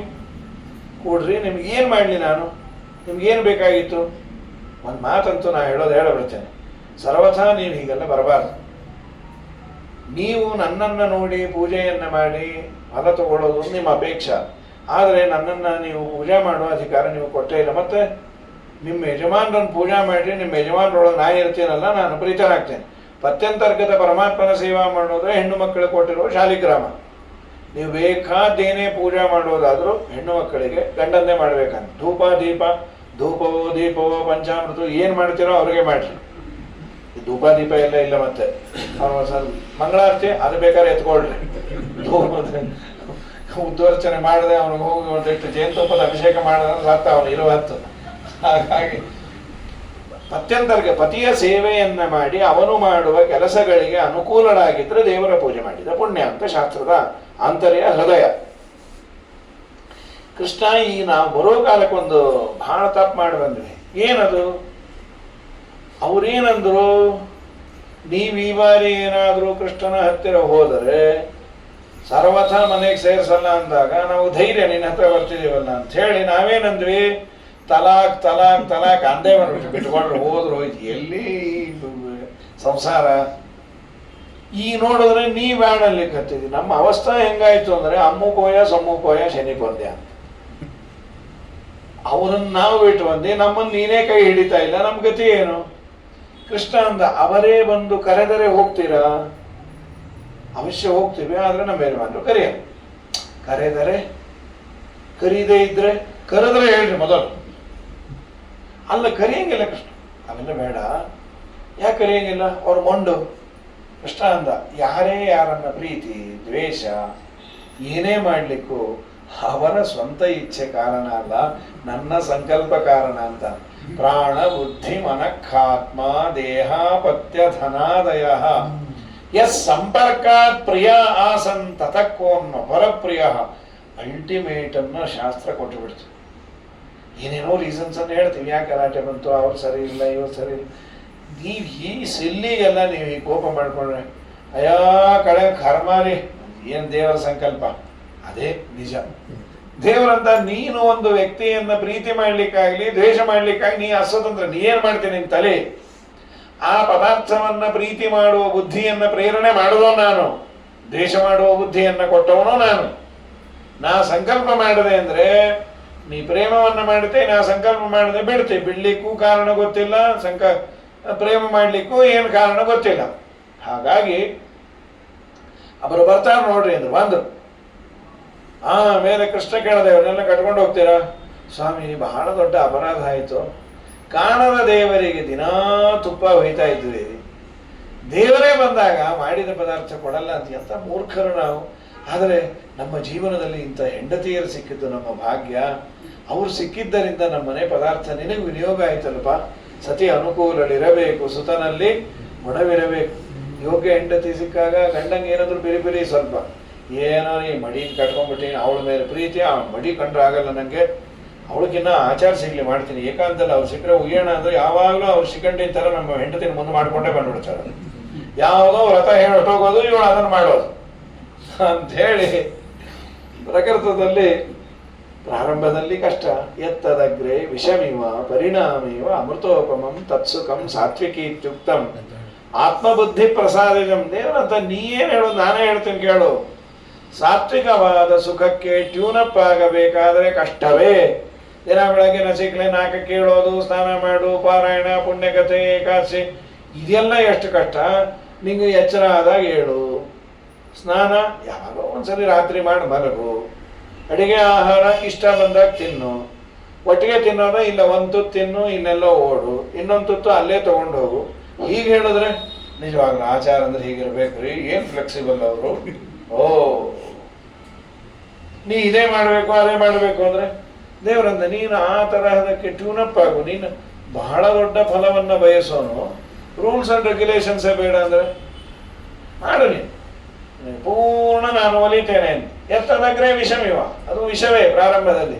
ಒಮ್ಮೆ ಒಗ್ಗಿದರೆ ಪರಿಣಾಮೇವ ಅಮೃತೋಪಮಂ, ಪರಿಣಾಮದಲ್ಲಿ ಅದು ಅಮೃತ, ಅದನ್ನೇ ಸಾತ್ವಿಕ ಸುಖ ಅಂದದ್ದು ಅಂತ. ಸರಿ, ಅವರೆಲ್ಲ ಬಂದರು, ಇವರನ್ನ ಕರೆದುಕೊಂಡು ಹೋದ್ರು. ಇದು ಹೆಣ್ಣಾಗಲಿ ಗಂಡಾಗಲಿ ದೇವರು ಮೋಕ್ಷ ಕೊಡ್ತಾನೆ ಅಂತ ವಿಜಯಧ್ವಜರು ಬರೆದದ್ದು. ಅದರಷ್ಟೇ ಸ್ವಾಮಿಗಳು ಇಲ್ಲೊಂದು ಸುಂದರವಾದ ತಾತ್ವಿಕವಾದ ಅಂಶವನ್ನು ಹೇಳ್ತಾರೆ. ಏನದು? ಹಸಿವಾದದ್ದು ಗೋಪಿಕೆಯರಿಗೆ, ಆ ಗೋಪಾಲಕರಿಗೆ. ಕೃಷ್ಣನಿಗಲ್ಲ, ಕೃಷ್ಣನಿಗೆ ಹಸಿವು ನೀರಡಿಕೆ ಇಲ್ಲ, ನಿತ್ಯ ತೃಪ್ತ, ಅವನಿಗೆಲ್ಲೇ ಹಸಿವು. ಆದರೆ ಇವರು ಬಂದು ಬೇಡಿದ್ದೇನು ಅಂದ್ರೆ ಕೃಷ್ಣಂಗೆ ಹಸಿವು ಏನಾದರೂ ಕೊಡ್ರಿ. ಅನ್ಯಾಯ. ನಿಮಗಾದ್ರೆ ನಿಮ್ಮ ಹೆಸರು ಹೇಳ್ರಿ, ನಮ್ಗೇನು ಕೊಡಂಗಿಲ್ರಿ, ಅದಕ್ಕೆ ನಾವು ಸ್ವಾಮಿಗಳ ಹೆಸರು ಆಗಲೂ ಕಾಲ ಒಬ್ಬ ಸ್ವಾಮಿಗಳ ಹೆಸರೇ ಹೇಳೋದು. ಬಟ್ ಬೇರೆ ಬೇಡಂಗೇ ಇಲ್ಲ. ಬಂದ ಸ್ವಾಮಿಗಳು ಅವಲಕ್ಕಿ ಬೇಕಂತೆ, ಸ್ವಾಮಿಗಳಿಗೆ ಉಪ್ಪಿನಕಾಯಿ ಬೇಕಂತ. ಏನು ಸ್ವಾಮಿಗಳು ಅವಲಕ್ಕಿ ತಿಂತಾರಲ್ಲ, ಕಂಡ ಮನೇಲಿ ತಿನ್ನೋದಿಲ್ಲಂತೆ, ನಿಮ್ಮ ಮನೇಲಿ ಮಾತ್ರ ತಿಂತಾರಂತೆ. ಅವ್ರಿಗೆ ಇನ್ನೂ ಕ್ಯೂರಿಯಾಸಿಟಿ, ಯಾಕೋ ಏನೋ ಏನೋ ಏನು. ನೀವು ಕುಚೇಲನ್ ತಂಗಿ ಅವತಾರ ಅಂತೆ ಅಂತ. ಅಬಾ ಅದೆಲ್ಲೂ ಭಾಗವತದಲ್ಲಿ ಕುಚೇಲನ್ ತಂಗಿ ಇದೇನು ಹೇಳಿಲ್ಲ. ಇವನೇ ಒಂದು ವಂಶವೃಕ್ಷದಲ್ಲಿ ಒಂದು ಟೊಂಗಿ ಹಚ್ಚದ, ಕುಚೇಲನ್ ತಂಗಿ ಸುಚೇಲ ಅಂತ ಹೇಳಿ. ಹಾಗಾಗಿ ಅವೆಲ್ಲ ಕೊಟ್ಟು ಕಳಿಸ್ತಾರೆ. ಇವೆಲ್ಲ ಸುಳ್ಳು ಬಳ್ಳು ನಾವು ಮಾಡ್ತೇವೆ. ಆದರೆ ಇವರು ಕೃಷ್ಣನ ಜೊತೆಯಲ್ಲಿದ್ದವರು ಹೀಗೆ ಮಾಡಿದ್ದು ಸರಿಯಾ? ರಾಜರಂದ್ರು ಅವ್ರು ಮಾಡಿ ಸರಿನೇ ಅಂತ. ಅದೇನು ಸರಿ ಅದು? ಹಸಿವಾದದ್ದು ಅವರಿಗೆ, ಹೆಸರು ಹೇಳಿದ್ದು ಕೃಷ್ಣಂದು. ಅವರೆಲ್ಲ ಸಾಮಾನ್ಯರಲ್ಲ. ಕೃಷ್ಣನ ಒಡನಾಟದಲ್ಲಿ ಸದಾ ಇರಬೇಕು ಅಂದ್ರೆ ಎಷ್ಟು ಕೋಟಿ ಜನ್ಮದ ಪುಣ್ಯ ಇದ್ರೆ ಅದು ಸಾಧ್ಯ ಇದೆ? ಹಾಗಾದ್ರೆ ಅವರು ಮಹಾಜ್ಞಾನಿಗಳೇ. ಜ್ಞಾನಿಗಳು ಏನನ್ನ ಮಾಡುವುದಾದ್ರೂ ಹೆಡ್ ಆಫ್ ಅಕೌಂಟು ವಿಷ್ಣು ಪ್ರೇರಣೆಯ ವಿಷ್ಣು ಪ್ರೀತ್ಯರ್ಥಂ, ಇದನ್ನು ತಿಳಿಸಿಕೊಟ್ಟು. ನೀವು ಬೇಕಾದ್ರೆ ಮಾಡಿ, ಜೀವನದಲ್ಲಿ ಬೇಕಾದ್ರೆ ಮಾಡೋದ್ರೆ ಏನು ಬೌಂಡ್ರಿ ಇದೆ. ಪತ್ರಂ ಪುಷ್ಪಂ ಬಲಂ ತೋಯಂ ಅನ್ನೋದಕ್ಕೆ ರಾಘವೇಂದ್ರ ಸ್ವಾಮಿಗಳು ಬರೀತಾರೆ. ಪತ್ರಂ ಪುಷ್ಪಂ ಬಲಂ ತೋಯಂ ಯೋಮೇ ಭಕ್ತಿಯ ಪ್ರಯಚ್ಛತೆ. ಭಕ್ತಿಯಿಂದ ಒಂದು ಪತ್ರವನ್ನು, ಒಂದು ಧರಣಿ ನೀರನ್ನು ನೀ ಹಾಕು ಅಂತ ಹೇಳಿ ಪಕ್ಕದಲ್ಲೇ ಕಾಂಗ್ರೆಸ್ ಗಿಡ ಬೆಳೆದಿತ್ತು ಅಂತಂದು ಕೃಷ್ಣಾರ್ಪಣ ವಸ್ತು ಎರಸಿಬಿಡಬೇಡ. ಅನಿಷಿದ್ಧ ಪತ್ರಂ ಅನಿಷಿದ್ಧ ತೋಯಂ ಅಂತ ರಾಯರ ತಕ್ಷಣ ಒಂದು ವಿಶೇಷಣ ಕೊಟ್ಟರು. ಅನಿಷಿದ್ಧ ಅಂದ್ರೆ ಶಾಸ್ತ್ರದಲ್ಲಿ ಯಾವುದನ್ನ ನಿಷೇಧ ಮಾಡಿಲ್ಲ, ಯಾವುದನ್ನ ಏರಿಸಬಹುದು ಅಂತ ಪರ್ಮಿಷನ್ ಕೊಟ್ಟಿದ್ದಾರೆ, ಅದನ್ನ ಏರಿಸು ಅಂತ. ಇದವಶ್ಯದಲ್ಲಿ ಆಚಾರ್ಯ ಹೇಳಿದ್ದು. ರಾಯರು ವಿವೃತಿಯಲ್ಲಿ ಅರ್ಥ ಆಗುವಂತೆ ಅನಿಷಿದ್ಧ ಅಂದರು. ಸಿಕ್ಕಿದ್ದೆಲ್ಲ ಹಾಕಬೇಡಪ್ಪ, ಶಾಸ್ತ್ರದಲ್ಲಿ ಹೇಳಿದ್ದು ನಿನಗೆ ಯಾವುದು ಏಟಗತ್ತೆ ಅದನ್ನು ಹಾಕು. ಹಾಗಾಗಿ ದೇವರ ಹೆಸರನ್ನ ಹೇಳಿ ಅವರು ಮಹಾಜ್ಞಾನಿಗಳು ಏನನ್ನ ಮಾಡಿದ್ರು? ಹೌದು, ಅನ್ನ ಆಹಾರವನ್ನು ಸಂಪಾದನೆ ಮಾಡಿದ್ದು ಕೃಷ್ಣನ ಹೆಸರಲ್ಲಿ ತಿಂದದ್ದಿವರೇ. ಹೌದು, ಅವರು ತಿಂದೇ ಇಲ್ಲ ಅದನ್ನ. ಮತ್ತೇನ್ ಮಾಡಿದರು? ಒಳಗಿರುವ ಕೃಷ್ಣನಿಗೆ ಆಹುತಿ ಅನ್ನುವ ಅನುಸಂಧಾನದಿಂದ ಕೊಟ್ಟದ್ದು. ಜ್ಞಾನಿಗಳಿಗೂ ಹಸಿವಾಗತ್ತೆ, ಅಜ್ಞಾನಿಗಳಿಗೂ ಹಸಿವಾಗತ್ತೆ. ಜ್ಞಾನಿಗಳಿಗೆ ಊಟ ಮಾಡಿದ್ದಕ್ಕೆ ಪುಣ್ಯ ಬರುತ್ತೆ, ಅಜ್ಞಾನಿಗಳಿಗೆ ಪಾಪ ಬರುತ್ತೆ. ಯಾಕ್ರಪ್ಪ? ಇಬ್ರು ಉಂಡದ್ದೇ ಜ್ಞಾನಿಗಳ ಅನುಸಂಧಾನ. ಒಳಗಿರುವ ವೈಶ್ವಾನ ರೂಪಿ ಭಗವಂತನಿಗೆ ಹಾಕುವಂತಹ ಇದೊಂದು ಆಹುತಿ ಅಂತ ಅನುಸಂಧಾನ ಮಾಡಿದ್ದಕ್ಕೆ ಹಾಕಿದವನಿಗೂ ಪುಣ್ಯ, ಉಂಡವನಿಗೂ ಪುಣ್ಯ. ಇವನೇನು ಮಾಡದ? ಪ್ಲೇಟ್ ಮೀಲ್ಸ್ ಅಂತ ಹೊಡೆದ, ಅದಕ್ಕೆ ಹಾಕಿದವನಿಗೂ ಪಾಪ, ಇವನಿಗೂ ಪಾಪ. ಒಂದೇ ಪ್ರೋಸೆಸ್. ಅಷ್ಟಾತ್ಯನಂತ ಕಲುತತ್ವ ಗೋವಿದೆ ಶ್ರದ್ಧಾಹುತಂ ಯನ್ಮುಖೈ ಜನಾಮಭಿ ನವೈತತಾ ಚೇತನಯ ಬಹಿಷ್ಕೃತೆ ಹುತಾಶನೆ ಪರಮಹಂಸ್ಯವರ್ಯಗುಹು ಅಂತ ಒಂದು ಚತುರ್ಥ ಸ್ಕಂದ ಭಾಗವತದಲ್ಲಿ ಬರುವ ಮಾತಿದು. ಪೃಥ್ವಿಚಕ್ರವರ್ತಿ ತನ್ನ ಪ್ರಜೆಗಳಿಗೆ ಹೇಳಿದ್ದು. ಇದನ್ನ ಸಾರೋದ್ಧಾರಕಾರರು ವಿಷ್ಣುತೀರ್ಥರು ಸಾರೋದ್ಧಾರದಲ್ಲಿ ತೆಗೆದುಕೊಂಡು ಬಹಳ ಅದ್ಭುತವಾಗಿ ಒಂದು ಪೂರ್ವಪಕ್ಷ ಸಿದ್ಧಾಂತದ ಒಂದು 3 ಪೂರ್ವಪಕ್ಷ ಮಾಡಿಕೊಂಡು ಸಿದ್ಧಾಂತವನ್ನು ಮಾಡ್ಯಾರ. ದೇವರೇ ಉಣತಾನೆ, ಅಶ್ನಾತ್ಯನಂತ ಕರುತತ್ವ ಗೋವಿದೈಹಿ. ತತ್ವಜ್ಞಾನಿಗಳು, ದೇವರನ್ನ ತಿಳಿದವರು, ದೇವರ ಬಗ್ಗೆ ಪಾಠ ಪ್ರವಚನ ಮಾಡುವ ಜ್ಞಾನಿಗಳು ನಿನ್ನ ಮನೆಯಲ್ಲಿ ಒಂದು ತುತ್ತು ಅನ್ನವನ್ನ ತಿಂದ್ರೆ ಅದು ಅವರು ತಿಂದದ್ದಲ್ಲ, ಭಗವಂತನೇ ತಿಂದ ಅಂತ. ತತ್ವಜ್ಞಾನಿಗಳು ಭೋಜನ ಮಾಡಿದ್ರೆ ದೇವರೇ ಉಣ್ತಾನೆ. ಶ್ರದ್ಧಾಹುತಂ ಯನ್ಮುಖೈ ಜನಾಮಭಿ ನವೈತತಾ ಚೇತನಯ ಬಹಿಷ್ಕೃತೆ. ಒಂದು ಚೇತನ, ಇನ್ನೊಂದು ಅಚೇತನ. ದೇವರ ಆರಾಧನೆ ಮಾಡಲಿಕ್ಕೆ 2 ಅಧಿಷ್ಠಾನ. ಒಂದು ಹೋಮಕುಂಡ, ಇನ್ನೊಂದು ತತ್ವಜ್ಞಾನಿಯ ಮುಖ. ಮುಖವೆಂಬ ಅಗ್ನಿಯಲ್ಲಿ ಆಹುತಿಯನ್ನ ಹಾಕುವುದು ಶ್ರೇಷ್ಠವೋ, ಹೋಮಕುಂಡದಲ್ಲಿ ನಾವು ಆಹುತಿಯನ್ನ ಹಾಕುವುದು ಶ್ರೇಷ್ಠವೋ? ಅದು ಜಡ, ಇದು ಚೇತನ. ಅದಕ್ಕೆ ಅಂದ್ರು ಅಚೇತನದಕ್ಕಿನ್ನ ಚೇತನನ ಬಾಯೆಂಬ ಅಗ್ನಿಯಲ್ಲಿ ಆಹುತಿಯನ್ನ ಹಾಕೋದು. ಇನ್ ಅದರ್ ವರ್ಡ್ಸ್, ಒಬ್ಬ ಯೋಗ್ಯನನ್ನ ಕರೆದು ಅವನಿಗೆ ಅನ್ನ ಸಂತರ್ಪಣೆಯನ್ನು ಮಾಡೋದು ಬಹಳ ದೊಡ್ಡ ಯಜ್ಞ ಅಂತ. ಇಲ್ಲಿ 3 ಪ್ರಶ್ನೆಯನ್ನು ವಿಷ್ಣುತೀರ್ಥರು ಮಾಡಿಕೊಂಡು, ಮೊದಲನೇ ಪ್ರಶ್ನೆ ಅವ್ರದ್ದೇನೆಂದ್ರೆ, ತತ್ವಜ್ಞಾನಿಗಳು ಭೋಜನ ಮಾಡಿದ್ದನ್ನ ದೇವರು ಸ್ವೀಕಾರ ಮಾಡ್ತಾನೆ. ಬಹಳ ಸಂತೋಷ ನಿಮಗೆ ತತ್ವಜ್ಞಾನಿಗಳ ಮೇಲೆ, ನಿಮಗಾಗಲಿ, ವೇದವ್ಯಾಸ ದೇವರಿಗಾಗಲಿ, ಋತುಚಕ್ರವರ್ತಿಗಾಗಲಿ ಇದ್ದಂತಹ ಅಭಿಮಾನಕ್ಕೆ.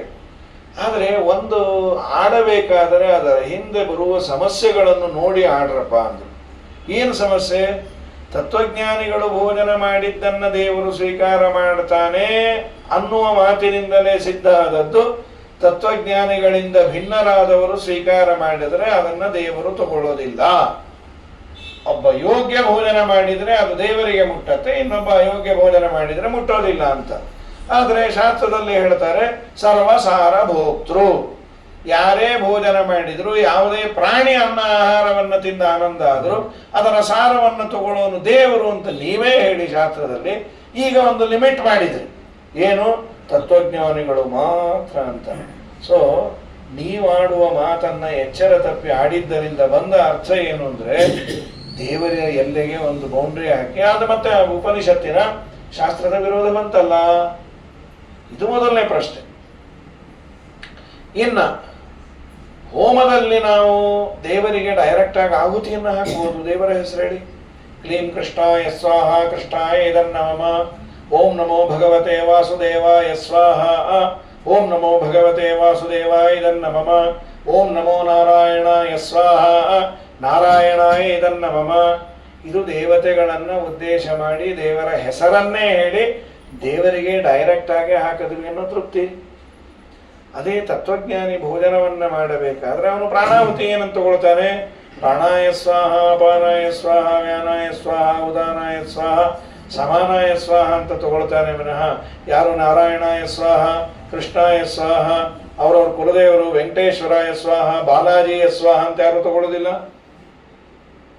ನಿಯಮೇನ 5 ಪ್ರಾಣದೇವರ ಹೆಸರನ್ನ ಹೇಳಿಯೇ ಆಹುತಿಯನ್ನ ಅವನು ತೆಗೆದುಕೊಳ್ಳುವುದರಿಂದ ನಿಮ್ಮ ಸಿದ್ಧಾಂತದ ಪ್ರಕಾರನೇ ಸರ್ವೋತ್ತಮನಾದ ದೇವರಿಗೆ ಆಹುತಿ ಹಾಕುವುದು ದೊಡ್ಡದು, ಮುಖ್ಯ ಪ್ರಾಣದೇವರಿಗೆ ಆಹುತಿ ಹಾಕುವುದು ದೊಡ್ಡದು? ಇಲ್ಲ, ನೀವು ತಪ್ಪಿಸ್ಕೊಳ್ತೀರಿ ನೀವು ನಮ್ಮ ಮೇಲೆ. ಮತ್ತೆ ಅವನು ಏನಂತ ಹೇಳಿ, ಪ್ರಾಣಾಪಾನ ವ್ಯಾನ ಉದಾನ ಅದು ಪ್ರಾಣದೇವರದು ಅಂದದ್ದೆಲ್ಲಿ? ಅದು ದೇವರದೇ ಹೆಸರು.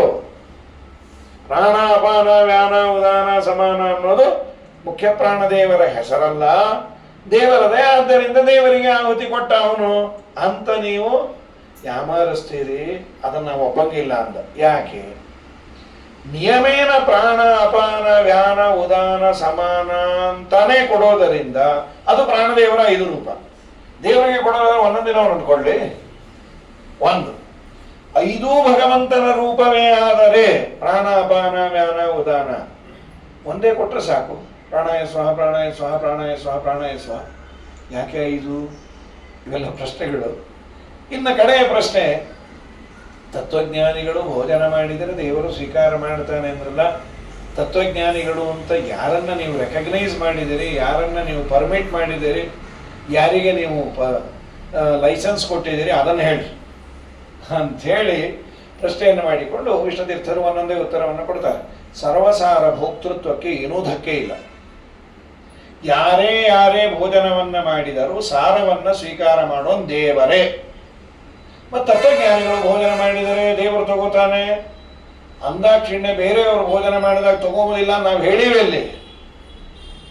ತತ್ವಜ್ಞಾನಿಗಳು ಸ್ವೀಕಾರ ಮಾಡಿದ್ದನ್ನು ತಗೊಳ್ತಾನೆ ಅನ್ನುವ ಮಾತಿನಿಂದ ಬಂದ ಅರ್ಥ ಬೇರೆಯವರು ಮಾಡಿದಾಗ ತಗೊಳ್ಳೋದು, ಬೇರೆಯವರು ಮಾಡಿದಾಗೂ ತಗೊಳ್ಳೋದು ದೇವರೇ, ಅವರು ಪುಣ್ಯ ಕೊಡಂಗಿಲ್ಲ ಅಷ್ಟೆ. ಯಾರೇ ಭೋಜನ ಮಾಡಿದ್ರು ತಗೊಳ್ಳೋನ್ ದೇವರೇ.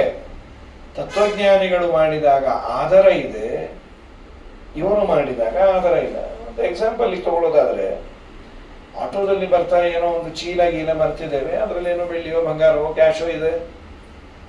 ಸ್ವಲ್ಪ ಒಳ್ಳೆಯ ಆಟೋದವನಾಗಿದ್ರೆ ಅವನು 2-3 ಟ್ರಿಪ್ ಹೊಡೆದ್ಯಾನೆ, ಹಿಂದಿಟ್ಟ್ಯಾನೆ, ಅವನಿಗೂ ಗೊತ್ತಿಲ್ಲ. ಕಡೆಗೆ ನೋಡಿದಾಗ ಅಯ್ಯೋ ಇದು ಪೊಲೀಸ್ ಸ್ಟೇಷನ್ಗಂತೂ ಹ್ಯಾಂಡ್ ಓವರ್ ಮಾಡೋಣ.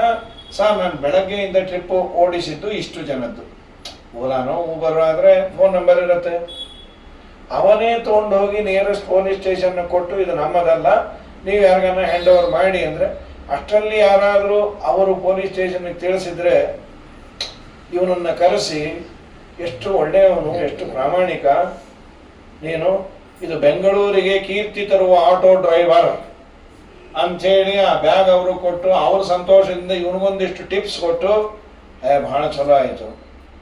ಇದೇ ಒಬ್ಬ ವ್ಯಕ್ತಿ ಸಿಕ್ಕಿದ್ರು ಇಲ್ಲ ಅಂಥೇಳಿ, ನಮಗೇನು ಗೊತ್ತಿಲ್ಲ ಯಾರು ತಗೊಂಡು ಹೋದ್ರು ಅಂಥೇಳಿ ಅದನ್ನೆಲ್ಲೋ ಮಾರಲಿಕ್ಕೆ ಬಂದಾಗ, ಅದರಲ್ಲೊಂದೇನೋ ಚೈನ್ ಇತ್ತು, ಮಾರಲಿಕ್ಕೆ ಬಂದಾಗ ಪೊಲೀಸವ್ರಿಗೆ ಸಿಕ್ಕಾಕೊಂಡು ಮರ್ಯಾದೆಯಿಂದ ಕೊಡೋದ್ರು ಕೊಟ್ಬಿಟ್ಟ. ಕೊಟ್ಟ ಮೇಲೆ ನಾವು ಹೋಗಲ್ಲ, ನಂಗೆ ಸನ್ಮಾನ ಯಾವಾಗ, ಕಪಾಳಕ್ಕೆ ಹಾಕ್ತೀವಿ ಮಗನೇ. ಕೊಟ್ಟನಲ್ಲ, ನೀ ಏನು ಕೊಟ್ಟಿ ಮಗನೇ, ನಾನೇ ಕಿತ್ಕೊಂಡಿದ್ದು. ಅಯೋಗ್ಯರು ಭೋಜನ ಮಾಡಿದಾಗ ದೇವರಿಗೆ ಕಿತ್ಕೊಂಬೋದು, ಯೋಗ್ಯರು ಭೋಜನ ಮಾಡಿದಾಗ ಅವರೇ ಕೊಡೋದು. ಆದರ ಅನಾದರ ಅಂತಿದೆ. ಆದರದಿಂದ ಕೊಟ್ಟಾಗ ದೇವರು ಕೊಟ್ಟವನಿಗೂ ಮರ್ಯಾದೆ ಕೊಡ್ತಾನೆ, ಅನಾದರ ಇದ್ದಲ್ಲಿ ಪುಣ್ಯವೂ ಇಲ್ಲ ಪುರುಷಾರ್ಥವೂ ಇಲ್ಲ. ಈ ವ್ಯತ್ಯಾಸ ಇದೆ. ಯಾರೇ ಭೋಜನ ಮಾಡಿದ್ರು ಸರ್ವಸಾರ ಭೋಕ್ತೃ ದೇವರೇ ಅಂತ ಅದಕ್ಕೆ ಪರಿಹಾರ ಮಾಡಿದ್ರು. ಅದಾಯ್ತ್ರಪ್ಪ. ಈಗ ನೀವೇನು ಹೇಳಿದ್ರಿ, ಅಷ್ಟಾತ್ಯನಂತ ಖಲು ತತ್ವಗೋವಿದೆ ಶ್ರದ್ಧಾಹುತಂ ಯನ್ಮುಖೈದ್ಯ ಪ್ರಾಣ ಅಪಾನ ವ್ಯಾನ ಉದಾನ, ಈ 5 ರೂಪದ ಗತಿ ಏನು? ಯದ್ಯಪಿ ಆ 5 ರೂಪ ಪ್ರಾಣದೇವರ ರೂಪ ಅಲ್ಲ, ಉಪನಿಷತ್ತಿನಲ್ಲಿ ಅದನ್ನು ಹೇಳಿದ್ದಾರೆ. 5 ರೂಪಗಳು ಭಗವಂತನ ರೂಪಗಳೇ. ಇನ್ನೂ ನಮಗೆ ಅದು ಉಪನಿಷತ್ತು ಅಷ್ಟು ಗೊತ್ತಾಗಿಲ್ಲ ಅಂತಾದರೆ, ಪ್ರಾಣಾಗ್ನಿಹೋತ್ರ ಸುಳಾದಿ ಅಂತ ಒಂದಿದೆ ವಿಜಯದಾಸರದು, ಪ್ರಾಣಾಗ್ನಿಹೋತ್ರ ಸುಳಾದಿ ಅಂತ. ಅದರಲ್ಲಿ ಊಟ ಹೇಗೆ ಮಾಡಬೇಕು ಅನ್ನೋದನ್ನು ಪೂರ್ಣ ಪರಿಷೇಕ ಯಾಕೆ, ಚಿತ್ರಾಹುತಿ ಯಾಕೆ, ಪ್ರಾಣಾಹುತಿ ಯಾವ್ಯಾವ ದಿಕ್ಕಲ್ಲಿ ಏನು ತಗೋಬೇಕು, ಯಾವ್ಯಾವ ಬೆಟ್ಟಿಂದ ತಗೋಬೇಕು, ತುಂಬ ಚೆನ್ನಾಗಿ ಅದರಲ್ಲಿ ಹೇಳಿದ್ದಾರೆ. ನಾವು ಪುರುಷರು ಪ್ರಾಯ ನೋಡಲ್ಲ, ಹೆಣ್ಣು ಮಕ್ಕಳು ಅದನ್ನು ಚೆನ್ನಾಗಿ ನೋಡಿ, ನಿಮ್ಮ ಗಂಡಂದರ ಬೆಟ್ಟು ಮುರಿತೀನಿ ಅಂತ ಹೇಳಿ ಅದನ್ನು ತೋರಿಸು, ಹೀಗೆ ತಗೋಬೇಕು. ಒಂದೊಂದೇ ಬೆಟ್ಟು, ಮೊದಲನೇದು ಪೂರ್ವ ದಿಕ್ಕಿಗಿರೋದು, ಒಂದು ಬಿಡು, ಇದು ತಗೋ, ಆಮೇಲೆ ಇದು, ಆಮೇಲೆ ಇದು, ಅಷ್ಟು ಬೆಟ್ಟಿಂದ ಮಧ್ಯದಲ್ಲಿದ್ದದನ್ನು ಪ್ರಾಣಾಯ ಸ್ವಾಹ ಅಪಪೂರ್ವ ದಕ್ಷಿಣ ಪಶ್ಚಿಮ ಉತ್ತರ ಮಧ್ಯದಲ್ಲಿ ಹೀಗೆ ತಗೋಬೇಕಂತ. ಪ್ರಾಣಾಗ್ನಿಹೋತ್ರ ಸುಳಾದಿಯಲ್ಲಿ ಉಪನಿಷತ್ತಿನಲ್ಲಿ ಏನೇನು ಹೇಳಿದಾರೋ ಎಲ್ಲವನ್ನು ಬಹಳ ಸುಂದರವಾಗಿ ಅದನ್ನ ವಿವರಣೆ ಮಾಡ್ಯಾರ ವಿಜಯದಾಸ ಉಪನಿಷತ್ತಿನದ್ದೇ. ಸೊ ಪ್ರಾಣ ಅಪಾನ ವ್ಯಾನ ಉದಾನ ಅದು ಭಗವದ್ ರೂಪಗಳೇ. ನಾವು ಅದನ್ನ ಚಿಂತನೆ ಮಾಡಬೇಕು.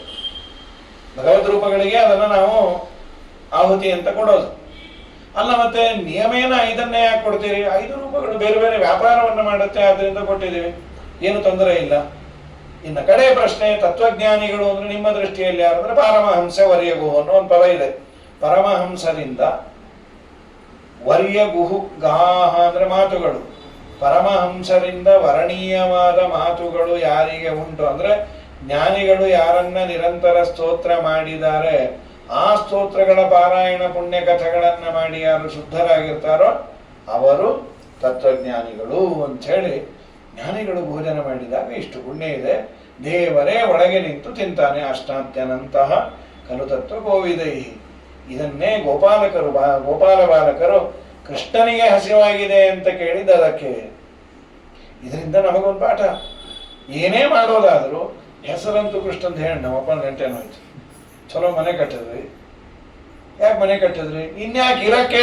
ಹೌದು, ಇರಕ್ಕೆ ಕಟ್ಟೋದು, ಯಾರು ಹೊಡಿಲಿಕ್ಕೆ ಕಟ್ಟಲ್ಲ. ಮತ್ತೇನು ಹೇಳಬೇಕೇನು? ದೇವ ಬ್ರಾಹ್ಮಣರ ಆರಾಧನೆಗಾಗಿ ಮನೆ ಕಟ್ಟಿದೆ ಅನ್ನು. ಈ ಅಲ್ರಿ ಮತ್ತೆ ಯಾವ್ದಾನ ಆಚಾರ ಕೇಳಿಸ್ಕೊಂಡು ಇಲ್ಲೇ ಬಂದಿದ್ದು ಬಿಟ್ರೆ ಯಾವ ಆಚಾರವೂ ಬರೋದಿಲ್ಲ, ಯಾರಿಗೂ ಪುರುಸೊತ್ತಿಲ್ಲ ಅನ್ನೋದನ್ನು. ದೇವ ಬ್ರಾಹ್ಮಣರ ಆರಾಧನೆಗಾಗಿ ಮನೆಯನ್ನ ಕಟ್ಟಿದೆ, ಅಡಿಗೆ ಮಾಡಿದ್ವಿ, ಏನ್ ಹೇಳಬೇಕು? ಅಡಿಗೆ ಮಾಡಿದ್ವಿ, ಸಹಜವಾಗಿ ಏನಂತ ಉತ್ತರ ಕೊಡ್ತೀವಿ? ಏನು ಅಡಿಗೆ ಮಾಡಿಬಿಟ್ರಿ, ಇನ್ಯಾಕೆ ತಿನ್ನಕ್ಕೆ? ಹೌದು, ತಿನ್ನಕ್ಕೆ ಮಾಡೋ ಚೆಲ್ಲಕ್ಕೆ ಯಾರು ಮಾಡೋದಿಲ್ಲ. ಮತ್ ಏನ್ ಹೇಳಬೇಕು? ದೇವರ ನೈವೇದ್ಯ ವೈಶ್ವದೇವಕ್ಕಾಗಿ ಮಾಡಿದೆ, ಭಜನಂ ವೈಶ್ವದೇವಾರ್ಥಂ. ನೀನು ಮಾಡೋದು ಎಲ್ಲವೂ ನಿನ್ನ ಸಲುವಾಗಿ, ಸ್ವಲ್ಪ ಹೇಳೋದನ್ನ ಭಗವಂತನಿಗೆ ಅಂತ ಹೇಳು, ಆಗ ಅದು ಪ್ರಸಾದ ಅಂತಾಗುತ್ತೆ. ಒಂದ್ಯಾವುದೋ ಹಾರವನ್ನು ತಗೊಂಡ್ವಿ, ಅದು ಬಂಗಾರದ ಒಂದು ಯಾವುದೋ ನೆಕ್ಲೆಸ್ಸೋ ಅಥವಾ ಒಂದು ಇನ್ಯಾವುದೋ ಸರವೋ ತೊಗೊಂಡ್ವಿ. ಸೊ ಇವರು ಪುರಾಣ ಕೇಳಿ ಕೇಳಿ ಅವ್ರಿಗೆ ಈ ಒಂದು ಡೋಸೇಜು ತಲೆಯಲ್ಲಿ ಹೋಗಿತ್ತು. ಎಲ್ಲವೂ ದೇವರಿಗೆ ದೇವರಿಗೆ ಅಂದ್ಯಾರ. ಇವ್ರು ಹೇಳೋದ್ರ ಬದಲು ಅವ್ರನ್ನೇ ಕೇಳಿದ್ರು, ತೊಗೊಂಡಿದ್ರು ತುಂಬ ಚೆನ್ನಾಗಿದೆ ದೇವ್ರಿಗ, ದೇವರಿಗೆ ಮುಚ್ಚ್ರಿ ಬಾಯಿ. ಹೌದು ದೇವರಿಗೆ ಅನ್ನೋ ಏರ್ ಗಂಟು ಹೋಯ್ತು. ನಿಮ್ಮ ಮನೆ ದೇವ್ರಿಗೆ ಒಂದ್ಸಲಿ ಏರ್ ಆಮೇಲೆ ನೀ ಹಾಕೋ. ಏನೋ ತಿರುಪತಿ ಹುಂಡಿಲಿ ಹಾಕಿದ್ರೆ ಕಷ್ಟ, ಗೋವಿಂದ ಬರೋದಿಲ್ಲ. ನಿಮ್ಮ ಮನೆಯಲ್ಲಿರುವ ದೇವರಿಗೆ ಹಾಕಿ ಅದನ್ನು ಹಾಕೋ. ನೀನು ದಾಸ ಅಲ್ಲ. ತ್ವಯೋಪಭುಕ್ತ ಸರ್ಗಂಧ ವಾಸೋಲಂಕಾರ ಚರ್ಚಿತಾ ಉಚ್ಚಿಷ್ಟ ಭೋಜಿನೋ ದಾಸಾಹ ತವ ಮಾಯಾಂ ಜಯೇಮಹಿ. ನಾವೆಲ್ಲ ದಾಸರು.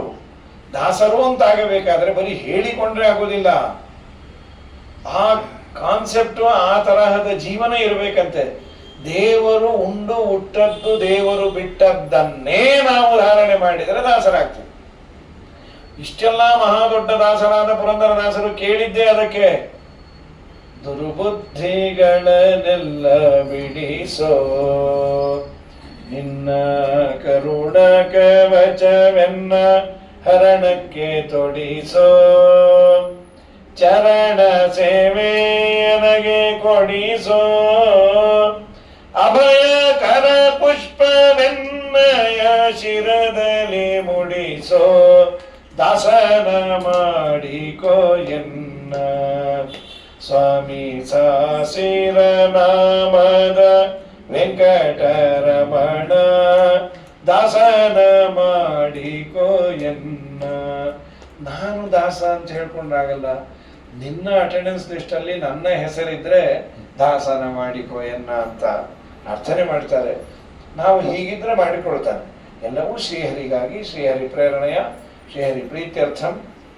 ವಿಜಯಸ್ವಾಮಿಗಳು ಹೇಳೋರು, ನಮ್ಮ ಡೆಮಾಕ್ರಸಿಯನ್ನು ಚೂರು ಅದೇನದ ಜನ by the people for the people to the people ಅಂತ, ಜನಕ್ಕಾಗಿ ಜನಕ್ಕೋಸ್ಕರ ಜನರಿಂದ ಅಲ್ಲೊಂದು ಚೂರು ಸೇರಿಸ್ಬಿಟ್ರಪ್ಪ. ಜನಾರ್ದನನಿಗಾಗಿ ಜನಾರ್ದನನಿಗೋಸ್ಕರ ಜನಾರ್ದನನಿಂದ ಅಂತ. ವಿಷ್ಣು ಪ್ರೇರಣೆಯ ವಿಷ್ಣು ಪ್ರೀತ್ಯಂತ ವಿಷ್ಣುವಿಗಾಗಿ ಅಂತ ಪುಣ್ಯ ಬರುತ್ತೆ. ಅವನಿಂದ ಆದದ್ದು ನೀನೇ ಅನುಭವಿಸೋದು. ಅವನಿಂದ ನಾನು ಉಣ್ತಾ ಇದ್ದೇನೆ, ಅವನಿಗೋಸ್ಕರ ಬದುಕ್ತಾ ಇದ್ದೇನೆ ಅನ್ನೋ ಪುಣ್ಯ ಬರುತ್ತೆ ಅಂತ. ದೇವರಿಂದ ದೇವರಿಗಾಗಿ ದೇವರಿಗೋಸ್ಕರ ಅಂತವ್ರು.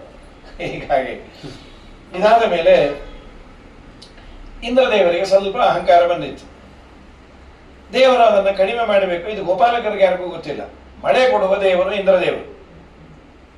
ಯಾಕೋ ಅವರು ಮುನಿಸಾಗಿದೆ, ದೇವರ ದಯಿಂದ ಮಳೆ ಸುರಿಸ್ಬೇಕು. ಈ ಸಲ 6-8 ತಿಂಗಳಿಂದ ಮುನಿಸಿಕೊಂಡಿದ್ದಾರೆ, ಚೆನ್ನಾಗಿ ಸುರಿಸ್ಬೇಕು. ಇಂದ್ರದೇವರಿಗೆ ಅಹಂಕಾರ ಬಂದಿತ್ತು. ದೇವರೇನು ಮಾಡಿದ, ಈ ಗೋಪಾಲಕರೆಲ್ಲ ಅವರಿಗೆ ಇಡೀ ಜೀವನ ಹುಲ್ಲು ಹಸಿರು ಪದಾರ್ಥದಿಂದ. ಯಾಕೆಂದರೆ ಆಕಳಿಗೆ ಹುಲ್ಲು ನೀರು ಇದ್ರೆ ಅಲ್ಲ ಬದುಕು. ಅದಕ್ಕೆ ಮಳೆ ಚೆನ್ನಾಗಿ ಸುರಿಬೇಕು. ಇಂದ್ರದೇವರ ಯಾಗ ಅಂತ ಇಟ್ಕೊಂಡ್ರು. ದೇವರನ್ನ ಇಂದ್ರದೇವರ ಯಾಗ ಬೇಡ, ಮತ್ತೇನು ಮಾಡೋಣ, ಗೋವರ್ಧನಗಿರಿ ಪೂಜೆ ಮಾಡಿಸ್ಬಿಡ್ರಿ. ಸ್ವಾಮಿ ಬ್ಯಾನರ್ ಎಲ್ಲ ಬರೆಸ್ಬಿಟ್ಟಿದ್ದೀವಿ ಇಂದ್ರದೇವರ ಯಾಗ ಅಂತ. ಆ ಅರ್ಕಾವತಿ ಇದೆಯಲ್ಲ ಅದನ್ನು ಪಕ್ಕಕ್ಕೆ ಹಾಕಿಬಿಡ್ರಿ ಅಂದ್ರು. ಏನು, ಇಂದು ದೇವರ ಯಾಗ ಅಂತ. ಇವತ್ತು ದೇವರ ಯಾಗ, ಯಾವ ದೇವರು ಬೇಕಾದ್ರೆ ಆಗು. ಸರಿ, ಗೋವರ್ಧನಗಿರಿಯ ಪೂಜೆಯನ್ನು ಮಾಡಿದರು. ಗೋವರ್ಧನಗಿರಿಯ ಒಳಗೆ ದೇವರೇ ಪ್ರವೇಶ ಮಾಡಿ ಇವರು ಬಲಿಯನ್ನ ಹಾಕಿದ್ರಂತೆ. 1000 ಟನ್ ಅನ್ನ, ಅದಷ್ಟು ದೇವರು ತಿಂದು ಕೂತ. ಅದಕ್ಕೆ ಗೋವರ್ಧನಗಿರಿ ಅಂದ್ರೆ ಕೃಷ್ಣ ಅಂತ ಅವರಿಗೆ. ಕೃಷ್ಣ ಒಳಗೆ ಸನ್ನಿಹಿತನಾಗಿ ಅವತ್ತು ಉಂಡದ್ದು. ತುಂಬಾ ಭಕ್ತಿ. ಅದಕ್ಕೆ ಗಿರಿ ಪ್ರದಕ್ಷಿಣೆ ಅಂತ ಹೇಳಿ 24 ಕಿಲೋಮೀಟರ್ ರೇಡಿಯಸ್. ಅದು ಹೈಟ್ ಕಮ್ಮಿ, ಡಯಾಮೀಟರ್ 24 ಕಿಲೋಮೀಟರ್ ಇದೆ ಅದು ಗೋವರ್ಧನ ಗಿರಿ ಪ್ರದಕ್ಷಿಣೆ ಅಂತ. ಸರಿ, ಇವರೆಲ್ಲರೂ ಆಯಿತು. ಅದಾದ ಮೇಲೆ ಇಂದ್ರದೇವರು ಕೋಪ ಬಂತು. ಸಹಜ ಇದು. ಕೋಪ ಬರೋದಂದ್ರೆ ಅವ್ರು ಏನದು, 8-10 ವರ್ಷದ ಚೋಟುದ್ದಣ ಹುಡುಗನ ಮಾತನ್ನ ಕಟ್ಕೊಂಡು ನನಗೆ ಕೊಡಬೇಕಾದದ್ದನ್ನ ತಪ್ಪಿಸ್ತೀರಾ, ಮಾಡ್ತೇನೆ ನಿಮಗೆ ಅಂಥೇಳಿ ಇಂದ್ರದೇವರೇನು ಮಳೆ ಸುರಿಸೋದು. ಏನದು ಭಾರಿ ಮಳೆ. ಅದು ಸಾಮರ್ಥಕ ಅಂತ ಪ್ರಳಯ ಕಾಲದಲ್ಲಿ ಬೀಳಬೇಕಾದ ಮೇಘಗಳದು. ಅದು ಒಂದೊಂದು ಹನಿ ಆನೆ ಸೊಂಡದ ದಪ್ಪ ಅಂತೆ. ಧಾರಾಭಿಹಿ ಹಸ್ತಿ ಹಸ್ತಾಭಿಹಿ. ಅಂಥ ಮಳೆ ಸುರಿದ್ರೆ ಗತಿ ಏನು? ಎಲ್ಲ ಕೃಷ್ಣನ ಹತ್ರ ಓಡಿ ಬಂದ್ರು. ಕೃಷ್ಣ, ನಮ್ದು ಏನು ಮನೆ ಅಷ್ಟು ಚಲೋ ಇಲ್ಲಪ್ಪ, ಇಂದ್ರದೇವ್ರ ಕೋಪ ಬಂದು ನಮ್ಮ ಮನೆಯೇ ಹೋಗೋ ಥರ ಇದೆ, ನೀವೇನು ಕಾಳಜಿ ಮಾಡಬೇಡ್ರಿ, ಬೆಟ್ಟದ ಹತ್ರ ಬನ್ರಿ ಅಂತ. ಇಡೀ ಊರವರೆಲ್ಲ ಮಾಡ್ಬಿಟ್ರು. ದೇವರನ್ನು ಕೇಳಿದ್ರು, ಸ್ವಾಮಿ ನಮ್ಮ ಮನೆಯಲ್ಲಿ ಮತ್ತು ಆಕಳ ಕಟ್ಟೀವಿ, ಅದನ್ನು ಕರ್ಕೊಂಬನ್ರಿ. ನಮ್ಮ ಅತ್ತಿ ಮಾವ ಯಾರ್ಯಾರಿದಾರೋ ಎಲ್ಲ ಬನ್ರಿ ಅಂದರು. ಪಾಪ ಎಲ್ಲರೂ ಬಂದು ಬೆಟ್ಟದ ಹತ್ರ ಬಂದು ಏನು ಮಾಡ್ತಾರೋ ಅಂತ ಅನಾಯಾಸ ಬೆಟ್ಟ ಎತ್ಬಿಟ್ಟು.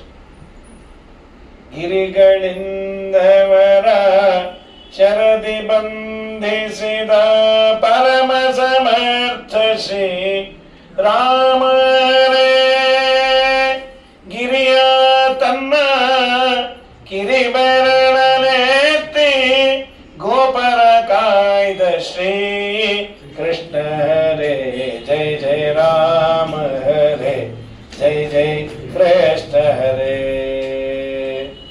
ಅದು ಮಳೆ ಬಂದಾಗ ಗೋವರ್ಧನಗಿರಿ ಎತ್ತಿದ್ದು ಇಲ್ಲಿ ಮಾಡಿದೆ ಅಂತ ಗೊತ್ತಾಗಿ ದೇವರು ಮಧ್ಯಾಹ್ನವೇ ಮಳೆ ಸುರಿಸ್ದ. ಬರೀ ಗೋವರ್ಧನಗಿರಿ ಆದದ್ದು ಸುಮ್ಮನೆ ಆಗಬಾರ್ದು, ನನಗೆ ನೀವು ತಲುಪ್ಯಾವ ಇವ್ರ ಮನೆಗೆ ಆಗ್ತಾ ಇರೋ ಭಾಗವತ ಅಂತ ಹೇಳಿ ಕೃಷ್ಣ ಪ್ರೀತಿಯಿಂದ ಮಧ್ಯಾಹ್ನ ಮಳೆ ಸುರಿಸಿ ಗೋವರ್ಧನಗಿರಿ ಸಂಜೆ ಎತ್ತೋ ಥರ ಮಾಡಿ. ಹಾಗಾಗಿ ಭಗವಂತ ಗೋವರ್ಧನಗಿರಿಯನ್ನ ಅನಾಯಾಸವಾಗಿ ಎತ್ತಿದ. ರಾಘವೇಂದ್ರ ಸ್ವಾಮಿಗಳು ರಾಮಚಾರಿತ್ರ ಮಂಜರಿ, ಕೃಷ್ಣಚಾರಿತ್ರ ಮಂಜರಿ ಅಂತ ಪುಟ್ಟದಾಗೆ ಗ್ರಂಥಗಳು ಬರೆದಿದ್ದಾರೆ. ಕೃಷ್ಣಚಾರಿತ್ರ ಮಂಜರಿಯಲ್ಲಿ ಈ ಪ್ರಸಂಗವನ್ನು ಹೇಳ್ತಾ ಒಂದು ಅದ್ಭುತವಾದ ಸುಂದರ ಚಿಂತನೆಯನ್ನು ಕೊಟ್ಟರು. ಕೃಷ್ಣ ಅವತ್ತು ಗೋವರ್ಧನಗಿರಿಯನ್ನ ಎತ್ತಿದಾಗ ಅವನಿಗೇನು ಒಂದು 9 ರಿಂದ 11 ವರ್ಷದ ಒಳಗಿನ ಮಗು. ಸಾಮಾನ್ಯ 9-10 ವರ್ಷದವರು ಯಾವ ಹೈಟ್ ಇರಬೇಕೋ ಅದೇ ಹೈಟ್ ಇದ್ದ. ವಿಲಕ್ಷಣವಾದ ಹೈಟು ಗೀಟು ಎಲ್ಲ ತೋರಿಸ್ಕೊಂಡಿರಲಿಲ್ಲ. ಆ 9 ಅಥವಾ 10 ವರ್ಷದ ಹುಡುಗ ಕೈ ಎತ್ತಿದ್ರೆ ಅನದರ್ 1 ಫೀಟ್ ಆರ್ 1.5 ಫೀಟ್ ಜಾಸ್ತಿ ಆಗಬಹುದು. ಸ್ವಾರಸ್ಯ ಏನು ಅಂದ್ರೆ 9 ಅಥವಾ 10 ವರ್ಷದ ಹುಡುಗ ಕೈ ಎತ್ತಿದಾಗ ಏನು ಹೈಟ್ ಇರುತ್ತೆ, ಟೋಟಲ್ ಹೈಟು, ಅದಕ್ಕಿಂತ ಎತ್ತರ ಇದ್ದವರೆಲ್ಲ ಇದ್ರು, ಬಹಳ ಮಂದಿ ದೊಡ್ಡ ದೊಡ್ಡವರು. ಗೋವರ್ಧನಗಿರಿಯನ್ನ ಎತ್ತಿದಾಗ ಅವರೆಲ್ಲ ಗಿರಿಯ ಕೆಳಗೆ ಬಂದರೆ ಹೀಗೆ ತಲೆ ತಗ್ಗಿಸಿದ್ರ ಇಲ್ಲ, ಪ್ರತಿಯೊಬ್ಬರ ತಲೆಯ ಮೇಲೂ ಒಂದು 2 ಇಂಚ್ ಗ್ಯಾಪ್ ಇದ್ದೇ ಇತ್ತಂತೆ. 2-3 ಇಂಚ್ ಯಾರಿಗೂ ತಲೆ ತಾಗ್ತಿರ್ಲಿಲ್ಲ, ಕ್ಲಿಯರೆನ್ಸ್ ಇತ್ತು. ಅದು ಹೇಗೆ ಸಾಧ್ಯ? ಇದು ದೇವರ ಅತ್ಯದ್ಭುತ ವಿಲಕ್ಷಣವಾದ. ನೀವು ಟೇಪ್ ತಗೊಂಡೇನಾದ್ರೂ ನೋಡಿದರೆ ದೇವರ ಹೈಟು ಇಂಚ್ ಲೆಕ್ಕ ಅಷ್ಟೇ. ಆದ್ರೆ ಗೋವರ್ಧನಗಿರಿ ನೋಡಿದ್ರೆ ಇವ್ರ ತಲೆಗೆ ಯಾವುದು ಗ್ಯಾಪ್ ಇಲ್ಲ. ಅಂದ್ರೆ ದೇವರು ಹೇಳಿದ್ದನ್ನ ಕೇಳಿದ್ರೆ ನಮ್ಮ ತಲೆಯ ಮೇಲೆ ಇದ್ದ ಭಾರವನ್ನು 1-4 ಇಂಚ್ ಮೇಲೆ ಇಟ್ಟಿರ್ತಾನೆ. ನಿಂಗೆ ವಜ್ಜ ಆಗಿರಬಾರದು, ಅದು ನೋಡಿಕೊಳ್ಳುವ ಜವಾಬ್ದಾರಿ ನಂದು ಅಂತ ದೇವರು ಕೊಟ್ಟ ಸಂದೇಶ ಅಂತ ಇದು ರಾಘವೇಂದ್ರ ಸ್ವಾಮಿ ಪುಟ್ಟ ಪುಟ್ಟ ಶ್ಲೋಕ ಅದು. ಆದ್ರೆ ಈ ಒಂದು ಅದ್ಭುತ ಪ್ರಮೇಯವನ್ನ ಅವ್ರು ಹೇಳ್ತಾರೆ.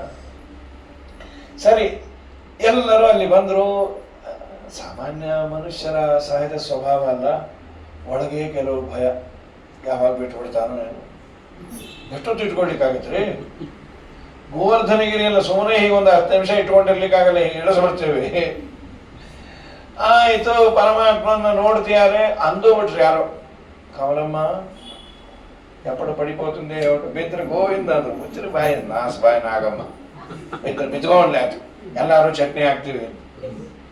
ಮುರಳಿ ಮನೋಹರ ನಂದಕುಮಾರ ಗೋವರ್ಧನ ಗಿರಿಧಾರೆ ಗೋಪಾಲ ಕೃಷ್ಣ ಮುರಾರೆ ಗೋಪಾಲಕೋತ್ಸವ ಕೃತಪಾರ ಭಕ್ಷರಸ ಸುಪನ್ನ ಲೋಪ ಕುಪಿತ. ವಾದರಾಜರಂದ್ರು, ಯಾಕೆ ಇಂದ್ರದೇವರು ಕೋಪ ಬಂದಿದ್ದು? ಅಲ್ರಿ, ಏನೋ ವ್ರತದ್ದಾದ್ರೆ ಅಡಿಗೆ ಹಾಳಾಗಿ ಹೋಗ್ಲಿ ಅನ್ಕೋಬಹುದು, ಎಷ್ಟು ಭಕ್ಷ ಭೋಜ್ಯ. ಗೋಪಾಲಕೋತ್ಸವ, ಗೋಪಾಲಕರು ಮಾಡುವ ಉತ್ಸವದಲ್ಲಿ ಕೃತ ಅಪಾರ ಭಕ್ಷ ರಸ ಸೂಪ ಅನ್ನ ಲೋಪ ಕುಪಿತ ಎಲ್ಲ ಅವನಿಗೆ ಇಂದ್ರನಿಗೆ ಅಂತ ಮಾಡಿದ್ದು ಅದನ್ನ ಡೈವರ್ಟ್ ಮಾಡಿಬಿಟ್ರೆ ಬೇರೆಯವ್ರಿಗೆ. ಅವ್ನು ಬಿಡ್ತಾನ ಅವನು? ಏನು ಮಳೆ ಸುರಿ ಸುರಿ ಸುರಿ 1 ವಾರ. ಆದ್ರೆ ಕೃಷ್ಣನ ದರ್ಶನದಿಂದ ಅವರ ಹಸಿವಿಲ್ಲ, ನೀರಡಿಕೆ ಇಲ್ಲ, ನಿದ್ದೆ ಇಲ್ಲ, ಆನಂದದಿಂದ ಇದ್ದಾರೆ. ಸಪ್ತಾಹ ಮುಗೀತು. ಇಂದ್ರದೇವರೇ ಬಂದರು, ಚಂಬೆ ಹಿಡ್ಕೊಂಬಂದ್ರು. ಏನಾಯ್ತು ತಮಗೆ? ನೀರಿಲ್ಲೋ, ಇದ್ದು ಬದ್ದೆಲ್ಲ ಸುರಸಾಯ್ತು, ನಾನು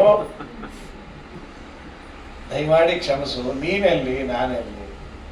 ಮಳೆ ಸುರಿಸು ಪೋರ್ಟ್ಫೋಲಿಯೋ ಕೊಟ್ಟೋನೆ ನೀನು, ನಿನಗೇ ವಿರೋಧ ಮಾಡದೆ, ಕ್ಷಮಿಸು ಗೋವಿಂದ ಅಂತ ಹೇಳಿ ನಾಮಕರಣ ಮಾಡಿದ್ರು ಅಂತ. ಇಲ್ಲೊಂದು ಆಚಾರ್ಯರಂತಾರೆ, ಇದೇನು ಇಂದ್ರದೇವರು ನಾಟಕ ಆಡಿದ್ದು ಅಥವಾ ನಿಜವು? ನಿಜ ಅಲ್ರಿ, ನಿಜ. ಇದನ್ನ ಹೇಗೆ ನಿಜ ಅಂತ ಒಪ್ಪಿಕೊಳ್ಳೋದು? ಅಪರೋಕ್ಷ ಜ್ಞಾನಿಗಳು, ದೇವತೆಗಳು ಅನ್ನೋ ಕ್ಯಾಡರೊಳಗೆ ಸೇರಬೇಕಾದರೆ ಅಪರೋಕ್ಷ ಜ್ಞಾನ ಇಲ್ಲ ಅಂದ್ರೆ ಅವರು ದೇವ ಅನ್ನೋ ಪದವಿ ಬರುವುದೇ ಇಲ್ಲ. ನೈವ ದೇವ ಪದಂ ಪ್ರಾಪ್ತಾ ಬ್ರಹ್ಮದರ್ಶನ ವರ್ಜಿತಾ. ಬ್ರಹ್ಮದರ್ಶನ ಆಗಿಲ್ಲ ಅಂದ್ರೆ ಅವರನ್ನ ದೇವ ಅಂತ ಕರೀಲಿಕ್ಕೆ ಆಗೋದೇ ಇಲ್ಲ. ಹೇಳಿ ಕೇಳಿ ಅವನು ದೇವರಾಜ, ಅಪರೋಕ್ಷ ಜ್ಞಾನಿ. ಅಪರೋಕ್ಷ ಜ್ಞಾನಿಗಳಿಗೆ ಭಗವಂತನ ಬಗ್ಗೆ ಹೀಗೆಲ್ಲ ಆಗತ್ತಾ? ಯಾವಾಗಾದ್ರೂ ತಿರೋಧಾನ ಆಗತ್ತೆ ಅಂದ್ರು ಆಚಾರ್ಯರು. ಅತ್ಯಲ್ಪ ಅಸುರಾವೇಶೋ ದೇವಾನಾಂ ಚ ಭವಿಷ್ಯತಿ. ಯಾವಾಗಾದರೂ ಅಸುರರ ಆವೇಶ ಚೂರಾಯಿತು ಅಂದ್ರೆ ದೇವತೆಗಳಿಗೂ ದೇವರ ಮರೆವು ಬರುತ್ತೆ, ದೇವರ ವಿರೋಧವನ್ನ ಮಾಡ್ತಾರೆ. ಹಾಗಾದರೆ ದೇವರ ಮರೆವಿಲ್ಲದ, ಅಸುರಾವೇಶ ಇಲ್ಲದ ಯಾರೂ ಇಲ್ಲೇ ಇಲ್ವಾ? ಒಬ್ಬನೇ ಒಬ್ಬ ಇದ್ದಾನೆ. ಪ್ರಾಣಮೇಕಂ ವಿನಾಶೋಹಿ ಆಖಣಾಶ್ಮ ಸಮಸ್ಮೃತಃ ಅಂದ್ರು ಶ್ರೀಮದಾಚಾರ್ಯ. ಮುಖ್ಯ ಪ್ರಾಣದೇವರನ್ನ ಬಿಟ್ಟು ಇನ್ನೆಲ್ಲ ದೇವತೆಗಳಿಗೆ ಯಾವಾಗಾದರೂ ಸ್ವಲ್ಪ ಅಸುರರ ಆವೇಶ ಆದರೆ ಅದರ ರಿಯಾಕ್ಷನ್ನು ಹೀಗಿರತ್ತಂತೆ, ದೇವರನ್ನ ಮರೆಯೋದು. ಹಾಗಾದ್ರೆ ನಾವು ಸದಾ ದೇವರನ್ನು ಮರಿತಿದ್ದೀವಿ ಅಂದ್ರೆ ಯಾವಾಗಲೂ ಇದ್ದೇ ಇದ್ದಾರೆ ನಮ್ಮ ಅಣ್ಣಂದ್ರು ನಮ್ಮಲ್ಲೇ ಅಂತ. ಮತ್ತೆಲ್ವಾ ಅಸುರಾವೇಶೋ ದೇವಾನಾಂಚ ಭವಿಷ್ಯತಿ ಪ್ರಾಣಮೇಕಂ ವಿನಾಶೋಹಿ ಅಕಳಾಶ್ಮ ಸಂಸ್ಕೃತಃ. ಅದಕ್ಕೆ ಮುಖ್ಯ ಪ್ರಾಣದೇವರಿಗಂತದ್ದು ಪಾಪಾವಿದ್ಧ ದೈತ್ಯ ಭೂಗಾವಿದ್ಧ. ಪಾಪದಿಂದ ನೀವು ಅವಿದ್ಧರು. ಯಾಕೆ? ಪಾಪವನ್ನ ಮಾಡಿಸುವ ದೈತ್ಯರೇ ನಿಮ್ಮ ಹತ್ರ ಬಂದ್ರೆ ಮಣ್ಣಂತೆ ಪುಡಿ ಪುಡಿ ಆಗ್ತಾರೆ, ಅಖಣಾಶ್ಮ ಸಮ ನೀವು. ಹಾಗಾಗಿ ಮುಖ್ಯ ಪ್ರಾಣದೇವರು ಬಹಳ ಗಟ್ಟಿ. ಇಂದ್ರದೇವರು ಬಂದು ಪ್ರಾರ್ಥನೆ ಮಾಡಿ ಹೋದ್ರು. ನಂತರದಲ್ಲಿ ಪರಮಾತ್ಮ ಗೋವರ್ಧನಗಿರಿ ಇಟ್ಟ. ಅದನ್ನೆಲ್ಲ ವಾದರಾಜ ಸ್ವಾಮಿಗಳು ಬಹಳ ಚೆನ್ನಾಗಿ ವರ್ಣನೆ ಮಾಡ್ಯಾರ. ಆ ಗಿರಿ ಸಾಮಾನ್ಯವಾಗಿ ಗಿರಿ ಹೀಗಿರತ್ತಲ್ಲ, ಟೇಪರ್ ಆಗಿ ಮಳೆ ಬೀಳ್ತಾ ಇತ್ತು, ಒಳ್ಳೆ ಹಸಿರು, ಅದರಲ್ಲಿ ಅನೇಕ ಹೂವು ಪುಷ್ಪ ಇವೆಲ್ಲ ಚೆನ್ನಾಗಿ ಕಾಣ್ತಾ ಇತ್ತು. ಇದು ಹೇಗಿತ್ತು? ಈ ವ್ಯೂ ಹೇಗಿತ್ತು? ಯಾರಾದ್ರೂ ಡ್ರೋನ್ ಕ್ಯಾಮ್ರಾದಲ್ಲಿ ಇದನ್ನು ತಕೊಂಡಿದ್ರೆ ಹೇಗಿರೋದು? ವಾದಿರಾಜರು ಡ್ರೋನ್ ಕ್ಯಾಮ್ರಾ ವ್ಯೂನ ಆಗ್ಲೇ ಕೊಟ್ಟಿದ್ದಾರೆ. ಅವರಂತಾರೆ ಬಹಳ ತುಳಸಿ, ಬಹಳ ಹೂವು ಗೀವು ಎಲ್ಲ ತಂದಾಗ ಲಕ್ಷ ಅರ್ಚನೆ ತುಳಸಿ ಮಾಡ್ತಾ ಮಾಡ್ತಾ ಮಾಡ್ತಾ ಶಾಲಿಗ್ರಾಮ ಎಲ್ಲ ಚೆನ್ನಾಗಿ ಅಭಿಷೇಕ ಮಾಡಿ ಒರೆಸಿ ಸಂಪುಷ್ಟದಲ್ಲಿಟ್ಟು ಅದು ಏರಿಸ್ತಾ ಏರಿಸ್ತಾ ನೀವು ನೋಡ್ರಿ, ಫ್ಲಾಟ್ ಆಗಿ ಎಂದೂ ಇರೋದಿಲ್ಲ. ಹೂವು ತುಳಸಿ ಅದು ಗೋಪುರಾಕಾರದಲ್ಲೇ ಬರುತ್ತದೆ. ವಾದಿರಾಜರಂತಾರೆ ಎಲ್ಲ ಶಾಲಿಗ್ರಾಮಗಳನ್ನ ಒರೆಸಿ ಲಕ್ಷ ತುಳಸಿ ಅರ್ಚನೆಯನ್ನ ಮಾಡಿದಾಗ ವ್ಯೂ ಹೇಗಿರಬೇಕೋ ಹಾಗೆ ಕಾಣಿಸ್ತಾ ಇತ್ತು. ಇಲ್ಲಿ ಶಾಲಿಗ್ರಾಮ ಯಾವುದು? ದೊಡ್ಡ ಶಾಲಿಗ್ರಾಮ ಕೃಷ್ಣ.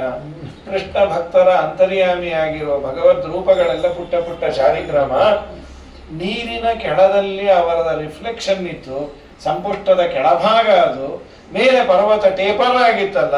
ಇದೇನು ಅಂದ್ರೆ ಹೂವು ತುಳಸಿ ಪುಷ್ಪವನ್ನ ಕೃಷ್ಣನಿಗೆ ಅರ್ಪಿಸಿದ್ದು ಏನೋ ಅನ್ನುವ ಚಿಂತನೆಯನ್ನ ಮಾಡಿ ಪುಣ್ಯ ಬರುತ್ತೆ ಅಂತಾರೆ ವಾದಿರಾಜ ಸ್ವಾಮಿ. ಇದು ರಾಜರು ಕೊಟ್ಟಂತಹ ಅದ್ಭುತವಾದ ಚಿಂತನೆ ರುಕ್ಮಿಣೀಶ ವಿಜಯ. ಆದ ಮೇಲೆ ಮಳೆ ನಿಂತ ಮೇಲೆ ಒಂಚೂರು ನೀರು ಗೀರು ಹನಿ ಇರ್ತಾವಲ್ಲ.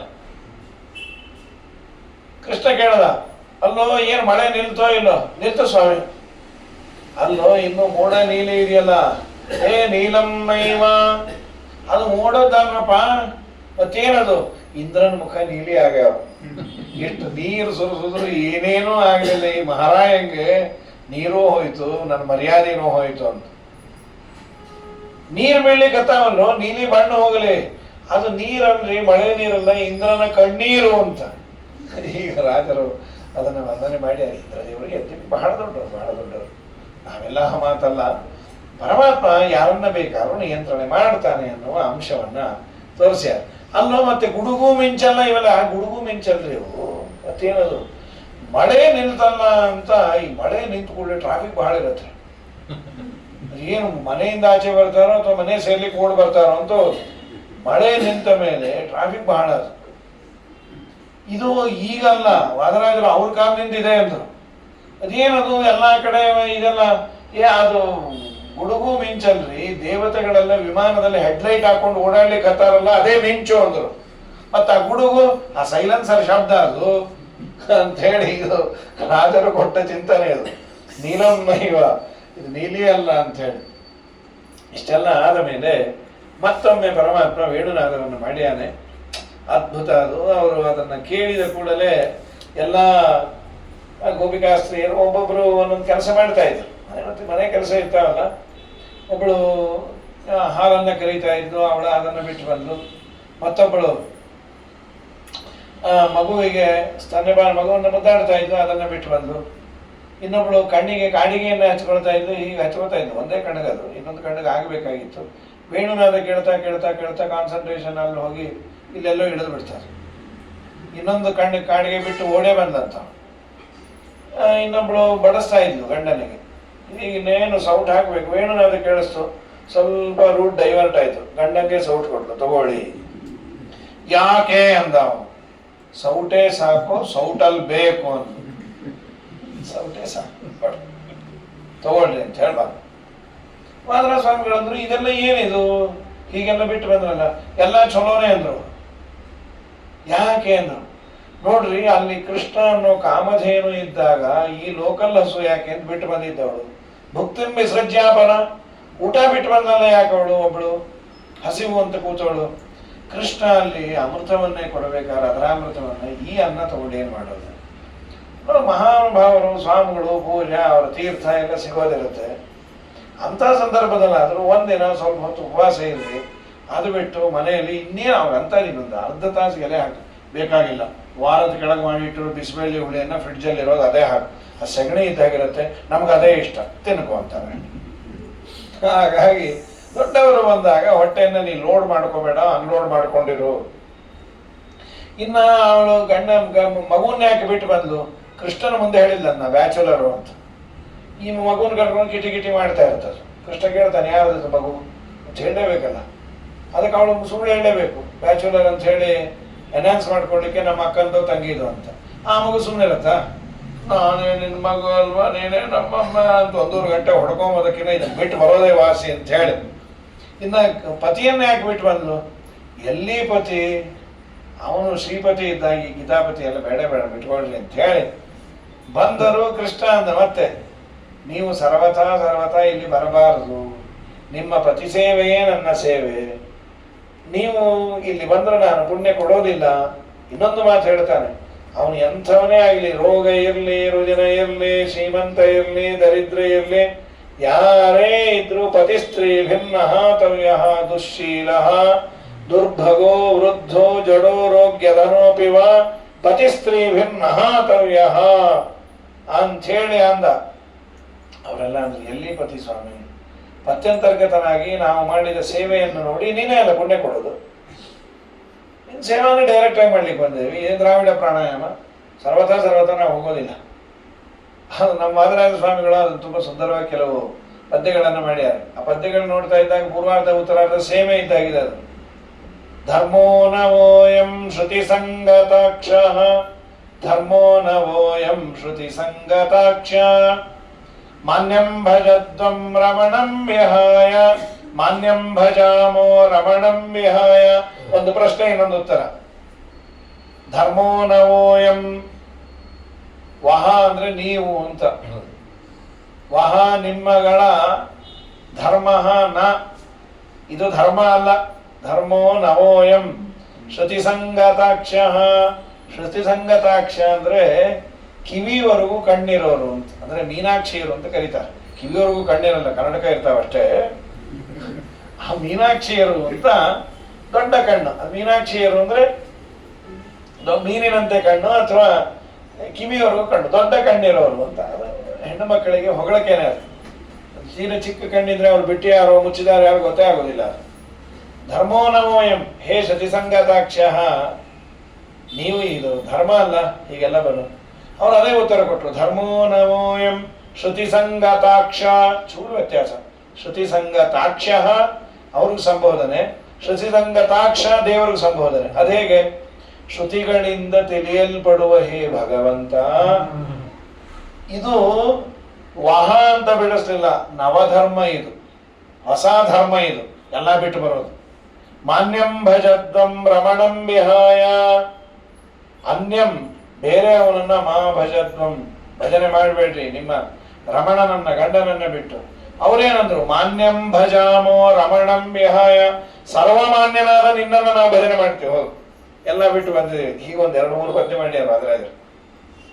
ಆದ ಮೇಲೆ ಅವ್ರಿಗೆಲ್ಲ ಪಾಪ ದೇವರಲ್ಲಿ ಭಕ್ತಿ ಇದ್ದದ್ದನ್ನು ನೋಡಿ ದೇವರು ಜಲಕ್ರೀಡೆ ಮಾಡಬೇಕು ಅನ್ಕೊಂಡ ಅಹಂಕಾರ ಅಂತ. ನಾವಿಲ್ಲದೆ ಇರ್ಲಿಕ್ಕೆ ಆಗುದಿಲ್ಲ ಬಿಡೋದಿಲ್ಲ ಬರೀ ಅಂತಾನೆ ಕೃಷ್ಣ. ದುರಹಂಕಾರ ಬಂದರೆ ದೇವರು ಇರೋದಿಲ್ಲ ಅಂತ ಹೇಳ್ತೇವೆ.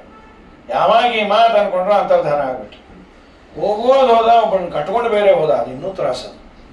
ನದುಕಂ ಪಂಚವಿಸ್ಸಹ ಅಂತ 10 ಜನಕ್ಕಾಗಿ ನಮಗೂ ಆದರೆ ಬಹಳ ಚಂದ, ನಮಗೂ ಮಾತ್ರ ಆದರೆ ಎಷ್ಟು ಪ್ರಾಣ ಹೋಗುತ್ತೆ. ಎಲೆಕ್ಟ್ರಿಸಿಟಿ ನಮ್ಮ ಮನೇಲಿ ಹೋಗಿ ಎದುರು ಮನೆ ಆ ಎದುರು ಲೈನಲ್ಲಿ ಇದ್ರೆ ಎಷ್ಟು ಬೇಜಾರಾಗುತ್ತೆ. KEB ಬೈತೀವಿ, ಆ ಇಂಜಿನಿಯರನ್ನು ಬೈತೀವಿ, ನಮ್ಮ ದಾಯಾದಿನೇ ಕೂತಿಯಾನೇನೋ ಪಾಪಿ ಸದಾ ಸಾಯ್ತಾನೆ ಅಂತ ಈ ಗಂಡ ಅಂದ. ಇಲ್ಲೇ ಅಲ್ಲೊಂದು ಅರ್ಧ ಗಂಟೆ ನಮ್ದೊಂದು ಅರ್ಧ ಗಂಟೆ, ಇಲ್ರಿ ನಮ್ಮದು ಅವ್ರದ್ದು ಸೇರಿಸಿ ನಮ್ದೇ ತೆಗಿತೀಯಾನೆ. ಆಮೇಲೆ ಅಲ್ಲಿ ಹೋಗತ್ತೆ ಸದ್ಯ, ಇನ್ಯಾವಾಗ ಅನ್ನ ಬರ್ಲಪ್ಪ. ಇದು ಮನುಷ್ಯನ ಒಂದು ಅದಕ್ಕ ಪಂಚವಿಸ ಕೇಳೋದೇ ಹಾಗೆ ಕೇಳ್ತೀವಲ್ಲ. ನಿಮ್ಮಗಂದು ಫೇಲಂತೆ, ನಿಮ್ಮಗಂದು ಅಂದರೆ ಇವು ಮಗಂದು ಹೋಗಿದೆ ಅನ್ನೋ ಸಿದ್ಧ. ಅದು ಯಾಕೆಂದ್ರು ನಮ್ಮ ಮಗಂದು ಹೋಗಿದೆ ಬಿಡ್ರಿ, ಎಕ್ಸಾಮ್ ಪ್ಯಾಟ್ರನ್ನೇ ಸರಿ ಇಲ್ಲ. ನಾ ಎಲ್ಲ ಕೇಳಿದೆ, ಪಕ್ಕದ ಮನೆ ಪದ್ಮನಾಭಾಚಾರ ಮಗಂದು ಹೋಗಿದೆ, ಹಿಂದಿನ ಮನೆ ಹಿರಣ್ಯಗರ್ಭಾಚಾರ ಮಗಂದು ಹೋಗಿದೆ, ಮುಂದಿನ ಮನೆ ಮುಕುಂದಾಚಾರ ಮಗಂದು ಹೋಗಿದೆ, ಆ ಪಕ್ಕದ ಮನೆ ಆನಂದಾಚಾರ ಮಗಂದು ಹೋಗಿದೆ, ಈ ಪಕ್ಕದ ಮನೆ ಅನಂತಾಚಾರ ಮಗಂದು ಹೋಗಿದೆ. ಹೋದವ್ರದೇ ಒಂದು ಲಿಸ್ಟ್ ಇಟ್ಕೊಂಡು ಎಲ್ಲರೂ ಹೋಗಿ ಸಮಾಧಾನ. ಹಾಗೆ ಅವಳು ಹೋದ್ಲು, ಪಾಪ ಇವರೆಲ್ಲ ಅಳ್ತಾ ಕೂತು ಎಲ್ಲ ಮರ ಗಿಡಗಳನ್ನ ಕೇಳಿದ್ದಾರೆ. ಕಡೆಯಲ್ಲಿ ಅವಳು ಸಿಕ್ಕದು.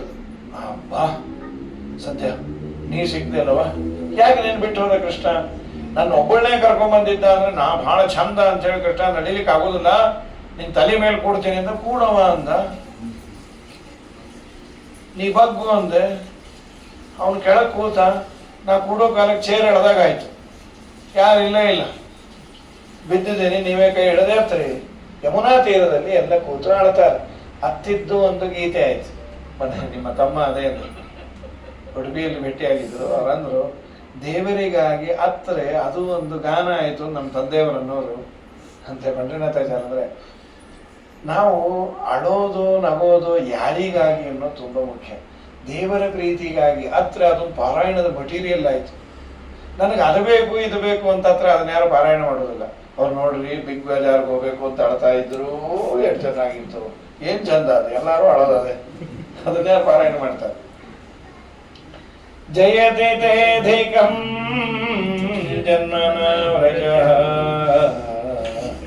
ಶಯತ ಇಂದಿರಾ ಸಾಧು ತತ್ರ ಹಿ ದಯಿತ ದೃಶ್ಯತಾಂ ತ್ವಾಂ ನಿರಕ್ಷತಾಂ ತ್ವಯಿ ಧೃತಾ ಸವಃ ತ್ವಾಂ ವಿಚಿನ್ವತೆ ಪ್ರಜಜನಾರ್ತಿಯಂ ವೀರಯೋಷಿತಾ ನಿಜ ಜನಸ್ಮಯ ಧ್ವಂಸನಸ್ಮಿತ ಭಜ ಸಖೇ ಭವೇ ಕಿಂಕರಿ ಸ್ಮನೋ ಜಲರೋಹಾನನಂ ಚಾರುದರ್ಶಯನ್.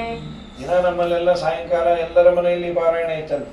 ಜಯತಿ ತೇಧಿಕಂ ಜನ್ಮನ ವ್ರಜಃ ಶಯತ ಇಂದಿರಾ ಸಾಧು ತತ್ರ ಹಿ ದಯಿತ ದೃಶ್ಯತಾಂ ತ್ವಾಂ ದಿರಕ್ಷತಾಂ ತ್ವಯಿ ಧೃತಾ ಸವಃ ತ್ವಾಂ ವಿಚಿನ್ವತೆ. ದಿನ ಎಲ್ಲರೂ ಕೂಡಿ ಹಾಡುವ ನ್ಯಾಷನಲ್ ಆಂಥಮ್ ಇದು. ಈಗ ಯಾರ್ಯಾರ ಮನೆಯಲ್ಲಿ ಎಲ್ಲೋ ಕೆಲವರು ಸಿಸ್ಟರು ಹೇಳಬಹುದು. ನಮ್ಮಪ್ಪ ಜಯತಿ ತೇಧಿಕಂ ಜನ್ಮನ ವ್ರಜಃ, ನಿನ್ನ ಜನ್ಮದಿಂದ ನಮ್ಮ ಊರು ಶ್ರೀಮಂತ ಊರಾಯ್ತು. ಯಾಕೆ? ಇಂದಿರಾ ಸಾಧು ತತ್ರ ಹಿ, ಲಕ್ಷ್ಮೀದೇವಿ ಅಲ್ಲಿ ಬಂದು ಕೂತ್ಲು, ಅದು ಇಂದಿರಾ ರೂಪದಿಂದ. ಅದೇನದು ಇಂದಿರಾ ರೂಪ ಸ್ಪೆಷಲ್ಲು? ಅದಕ್ಕಂತಾರೆ ಇಂದಿರಾ ಲೋಕಮಾತಾಮ, ಇದಿ ಪರಮೇಶ್ವರಿ ಅಂತ. ಇದಿ ಅನ್ನೋದು ವರ್ಬದು. ಏನು ಅದಕ್ಕೆ ಅರ್ಥ ಅಂದ್ರೆ ಪರಮೇಶ್ವರಿ ಅಂತ. ಇಂದಿಂ ರಾತೀತಿ ಇಂದಿರಾ, ಪರಮೇಶ್ವರ್ಯವನ್ನ ಕೊಡುವ ರೂಪದಿಂದ ಲಕ್ಷ್ಮೀದೇವಿ ಅಲ್ಲಿ ಬಂದು ಕೂತರು. ನೀ ಬಂದಾಗಿನಿಂದ ನಮ್ಮೂರಲ್ಲಿ ಎಂದೂ ಬಡತನ ಅನ್ನೋ ಛಾಯಾನೇ ಇಲ್ಲ. ಹೋಗು. ಜಯತಿ ತೇಧಿಕಂ ಜನ್ಮನ ವ್ರಜಃ ಶ್ರೇಯತ ಇಂದಿರಾ ಸಾಧು ತತ್ರ ಹಿ. ಹೇ ದಯಿತ ಪ್ರೀತ್ಯಾಸ್ಪದನಾದ ಕೃಷ್ಣ, ನಿನ್ನನ್ನ ನೀನು ನಮಗೆ ತೋರಿಸಿಕೋ. ತ್ವಾಂ ದಿದೃಕ್ಷತಾಂ ತ್ವಯಿ ಧೃತಾ ಸಮಃ ತ್ವಯಿ ಗತಾ ಸಮಃ ಅಂತ. ನಿನ್ನಲ್ಲೇ ನಮ್ಮ ಪ್ರಾಣ ಇದೆಯೋ, ನೀ ಇಲ್ಲದೆ ನಾವಿರೋದಿಲ್ಲ. ನಿನ್ನ ಅವತಾರವೇ ವ್ಯರ್ಥ ಆಗತ್ತೆ. ರಜ ಜನಾರ್ತಿಹಂ ವೀರಯೋಷಿತಾಂ ನಿಜ ಜನಸ್ಮಯ ಧ್ವಂಸನಸ್ಮಿತ ಭಜ ಸಖೇ ಭವೇ ಕಿಂಕರೀತ್ಮನೋ ಜಲರೋಹಾನನಂ ಚಾರುದರ್ಶಯನ್. ಪ್ರಜಜನಗಳು, ನಂದವರಗದ ಜನರ ಆರ್ತಿ ಅಂದ್ರೆ ದುಃಖವನ್ನ ಹರಣ ಮಾಡ್ಲಿಕ್ಕೆ ನಿನ್ನ ಅವತಾರ. ಇಲ್ರಿ ನಾ ಬರ್ಲಿಕ್ಕೇನೋ ಇಷ್ಟಪಡ್ತೀನಿ, ನಮ್ಮ ಬಾಸ್ ಬಿಡುವಲ್ರು, ನಿಂಗ್ಯಾರ ಬಾಸೋ ವೀರ ಅಂದ್ರು. ಏನ್ ವೀರ? ವಿಗತಃ ಈರ ಅಂದ್ರು ಸತ್ಯಧರ್ಮರು. ಈರ ಅಂದ್ರೆ ಪ್ರೇರಣೆ, ವಿ ಅಂದ್ರೆ ಇಲ್ಲ. ನಿನಗ್ಯಾರು ಪ್ರೇರಕರಿದಾರೋ? ವೀರ ಯೋಷಿತಾಂ ನಿಜ ಜನಸ್ಮಯ. ಏನೋ ನಾವು ತಪ್ಪು ಮಾಡಿದ್ವಿ, ತಲೆಹರಟೆ ಮಾಡಿದ್ವಿ ಇಲ್ಲ ಅನ್ನೋದಲ್ಲ, ಇಷ್ಟು ಶಿಕ್ಷೆ ಕೊಡೋದ? ಸಣ್ಣ ಪುಟ್ಟ ತಪ್ಪು ಮಗು ಮಾಡುತ್ತೆ ಅಂತ ಹೇಳಿ ತಾಯಿ ಅತಿಯಾದ ಶಿಕ್ಷೆಯನ್ನು ಕೊಟ್ಟರೆ ಅದು ಎಲ್ಲ ಓಡಬೇಕು.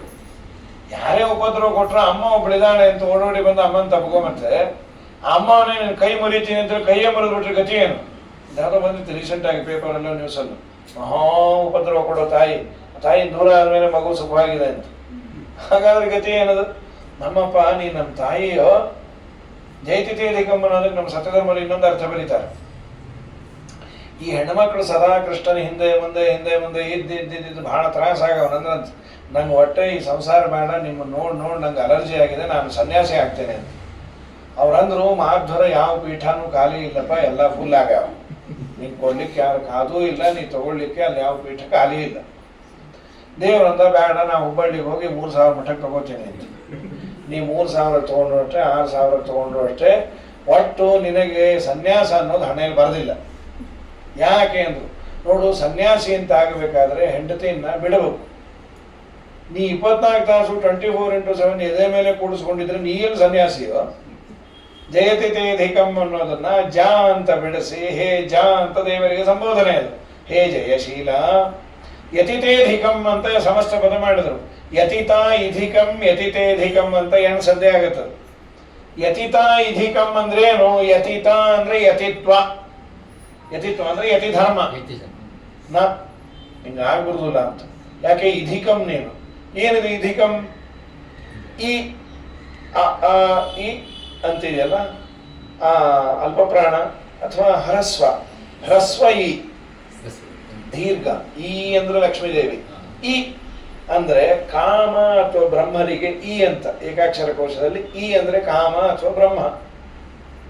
ಅವರನ್ನ ಧೀಯಂತೆ ತನ್ನ ಗರ್ಭದಲ್ಲಿ ಇಟ್ಟುಕೊಂಡದ್ದರಿಂದ ಲಕ್ಷ್ಮೀದೇವಿಯ ಹೆಸರು ಇಧಿ ಅಂತ. ಇಕಾರ ಶಬ್ದ ವಾಚ್ಯನಾದಂಥ ಕಾಮನನ್ನು ಬ್ರಹ್ಮನನ್ನು ತನ್ನ ಗರ್ಭದಲ್ಲಿ ಇಟ್ಟು ಹಡೆದಿದ್ದರಿಂದ ಲಕ್ಷ್ಮೀದೇವಿಗೆ ಇಧಿ ಅಂತ ಹೆಸರು. ಮುಂದೇನು? ಅವಳಿಗೆ ಕ ಅಂದ್ರೆ ಸುಖ, ಕಂ ಸುಖಂ ಯಸ್ಮಾತ್. ಲಕ್ಷ್ಮೀದೇವಿಗೂ ಸುಖವನ್ನ ಕೊಡುವವನು ನೀನು. ಅವಳು ಬಹಳ ಆನಂದ ಯಾವುದು ಅಂದ್ರೆ ನಿನ್ನ ಎದೆ ಮೇಲೆ ಕೊಡೋದಂತ. ಅದಕ್ಕೆ ಸದಾ ಕೂಡಿಸ್ಕೊಂಡ್ಬಿಟ್ಟಿದ್ದೇನೆ. ಪುರಂದರದಾಸ ಅಂದದ್ದಿದ್ದು ಅವ್ರ ಹತ್ರ ಎಷ್ಟು ಒಳಗೆ ಹಾಕೊಂಡೆ ಗಂಡನ್ನ, ಹೊಟ್ಟೆ ಬಿಡಂಗಿಲ್ಲ ಅಂತ ನಾವು. ಪ್ರಳಯ ಕಾಲದಲ್ಲಿ ಆನದೆಲೆಯ ಮೇಲೆ ಮಲಗಿದಾಗ ಹಲವು ಆಭರಣಗಳನ್ನು ಜಲವು ಆಗಿ ಜಾಣತನದಿ ಮರಳು ಮಾಡಿಕೊಂಡ ಎಲ್ಲೆ ಮಾಯಾದೇವಿಯೇ. ಇರಳು ಹಗಲು ಏಕವಾಗಿ ಹರಿಯು ನಿನ್ನ ಬಿಡದಿ ಬಂತೆ ಮರಳು ಮಾಡಿಕೊಂಡ ಎಲ್ಲೆ ಮಾಯಾದೇವಿಯೇ. ಮಕ್ಕಳು ಪಡೆದರೇನು ನಿನ್ನ ಚೊಕ್ಕತನವು ಪೋಪುದೆಂದು ಹೊಕ್ಕುಳಳು ಮಕ್ಕಳು ಪಡೆದ ಕಕ್ಕುಲಾತಿ ಪಡುವನ್. ಇನ್ಯಾವ ಗಂಡಸ್ಗೂ ಆಗುದಿಲ್ಲವ? ಏನೋ ಬಾಣಂತನ ಮಾಡ್ಬೋದೆ, ತೀರಾ ಹಡ್ಕೊಂಬುದು ಯಾವ ಗಂಡಸ್ಗಾಗತ್ತೆ? ನಿನ್ನ ಗಂಡ ಬಾಣಂತನಕ್ಕೂ ಬಿಟ್ಟಿಲ್ಲ, ತಾನೇ ಹಡ್ಕೊಂಡ. ಎಡಕ್ಕೆ ಭೂಮಿ ಬಲಕ್ಕೆ ಶ್ರೀಯು ಎದುರಿನಲ್ಲಿ ದುರ್ಗಾದೇವಿ ತೊಡೆಯ ಮೇಲೆ ಲಕುಮಿಯಾಗಿ ಬಿಡದೆ ಮುದ್ದಾಡಿ ಪಂತೆ ಸರ್ವ ಸಂಘ ಬಿಟ್ಟು ಸನ್ಯಾಸಿಯಾದ ಕಾಲಕ್ಕೂ ಉದ್ಧವತಾರ ಸನ್ಯಾಸಿನೇ ಸರ್ವದ ತನ್ಯದಯ ಮೇಲೆ ಬಿಡದೆ ಮುದ್ದಾಡಿ ಪಂತೆ. ಸದಾ ಎದೆ ಮೇಲೆ ಕೂತಿದ್ದು, ಸುಮ್ಮನೆ ಕಾಣ ಸನ್ಯಾಸಿ. ಹಾಗಾಗಿ ನೀನು ಸನ್ಯಾಸಿ ಆಗ್ಲಿಕ್ಕೆ ಆಗೋದಿಲ್ಲ. ಜಯತಿಥೇಧಿಕಂ ಜನ್ಮನಾವ್ರಜ ಅಂತ ಈ ಅರ್ಥವನ್ನು ಬರೋದು. ನಮ್ಮಪ್ಪ ನೀ ಇರ್ದೆ ನಾ ಇಲ್ಲ, ನಾ ಏನ್ ಮಾಡೀನಿ ಹೇಳ್ರಿ. ವಿಷ ಜಲಾಶಯ ವ್ಯಾಲ ರಾಕ್ಷಸ ವರ್ಷ ಮಾರುತ ವೈದ್ಯುತಾನನಾತ್ ವೃಷಮಯಾದ್ಭಯಾತ್ ವಿಶ್ವತೋಮುಖಾತ್ ವೃಷಭತೆ ವಯಂ ರಕ್ಷಿತಾಮೂ. ಒಂದ ಎರಡ ನಮ್ಮಪ್ಪ. ವಿಷ ಜಲಾಶಯ, ವಿಷ ತುಂಬಿದ ಜಲಾಶಯ, ಅದರಿಂದ ರಕ್ಷಣೆ ಮಾಡಿದಿ. ವ್ಯಾಲ ರಾಕ್ಷಸ, ಕ್ರೂರವಾದ ಸರ್ಪದಿಂದ ರಾಕ್ಷಸರಿಂದ. ವರ್ಷ ಮಾರುತ ಎಂಥ ಮಳೆನೋ. ಗೋವರ್ಧನಗಿರಿಯನ್ನ ಎತ್ತಿ ಛತ್ರಿ ಅಂತ ನಮ್ಮನ್ನ ರಕ್ಷಣೆ ಮಾಡಿದೆ. ವೈದ್ಯುತಾನಲ, ವಿದ್ಯುತ್ ಸಂಬಂಧಿಯಾದ ಅನಲ, ಬೆಂಕಿ ಅಂದ್ರೆ ಕಾಡಿಗಿಚ್ಚು, ಅದನ್ನ ಕುಡಿದಿ. ಕಡೆಗಂದ್ರೆ ಏನು ದಡ್ಡರು ನಾವು, 1 2 3 ಅಂತ ಎಣಿಸ್ತಾ ಇದ್ದೇವೆ. ವಿಶ್ವತೋಮುಖಾತ್, ನೀ ಇಲ್ಲದೆ ನಾವು ಬದುಕಂಗೆ ಇಲ್ಲ. ಹೋಗಿ ಎಲ್ಲಾ ರಕ್ಷಣೆ ಮಾಡಿದ್ದೆ ನೀನೆ. ಇಷ್ಟ ಮಾಡಿ ನಮ್ಮನ್ನ ಈ ಕೈ ಬಿಡೋದಾದ್ರೆ ಅವತ್ತೇ ಸತ್ತೋಗ್ತಾ ಇದ್ದೆ. ಯಾಕೆ ಹೀಗೆ ಮಾಡಿದೆ? ಅಲಂಕೃತ ಶಿರಚ್ಛೇದ. ಈ ಬಲಿ ಕೊಡೋ ಪ್ರಾಣಿಗೆ ಎಷ್ಟು ಅಲಂಕಾರ ಮಾಡ್ತಾರೋ, ಅರಶಿನ ಹಚ್ಚಿ ಹಾರ ಹಾಕಿ ಟಮಟೆ ಹೊಡೆದು ಕಡೆ ಎಲ್ಲ ನೋಡವ ಅಂತ ಹೇಳಿ, ಅದಕ್ಕೆ ಅಲಂಕೃತ ಶಿರಚ್ಛೇದ. ಹೀಗಾಯ್ತಲ್ಲ ಸ್ವಾಮಿ, ಈಗ ಮಾಡಬಾರ್ದು ನೀನು. ಹೌದು, ನೀವು ಸಾಯ್ತೀವಿ ಅಂತ ಹೇಳಿ 15 ದಿವಸ ಆಯ್ತು, ಗಟ್ಟುಮುಟ್ಟಿಯಾಗೇ ಇದ್ದೀರಿ. ಹೆಂಗೆ ಸಾಧ್ಯ ಇದು?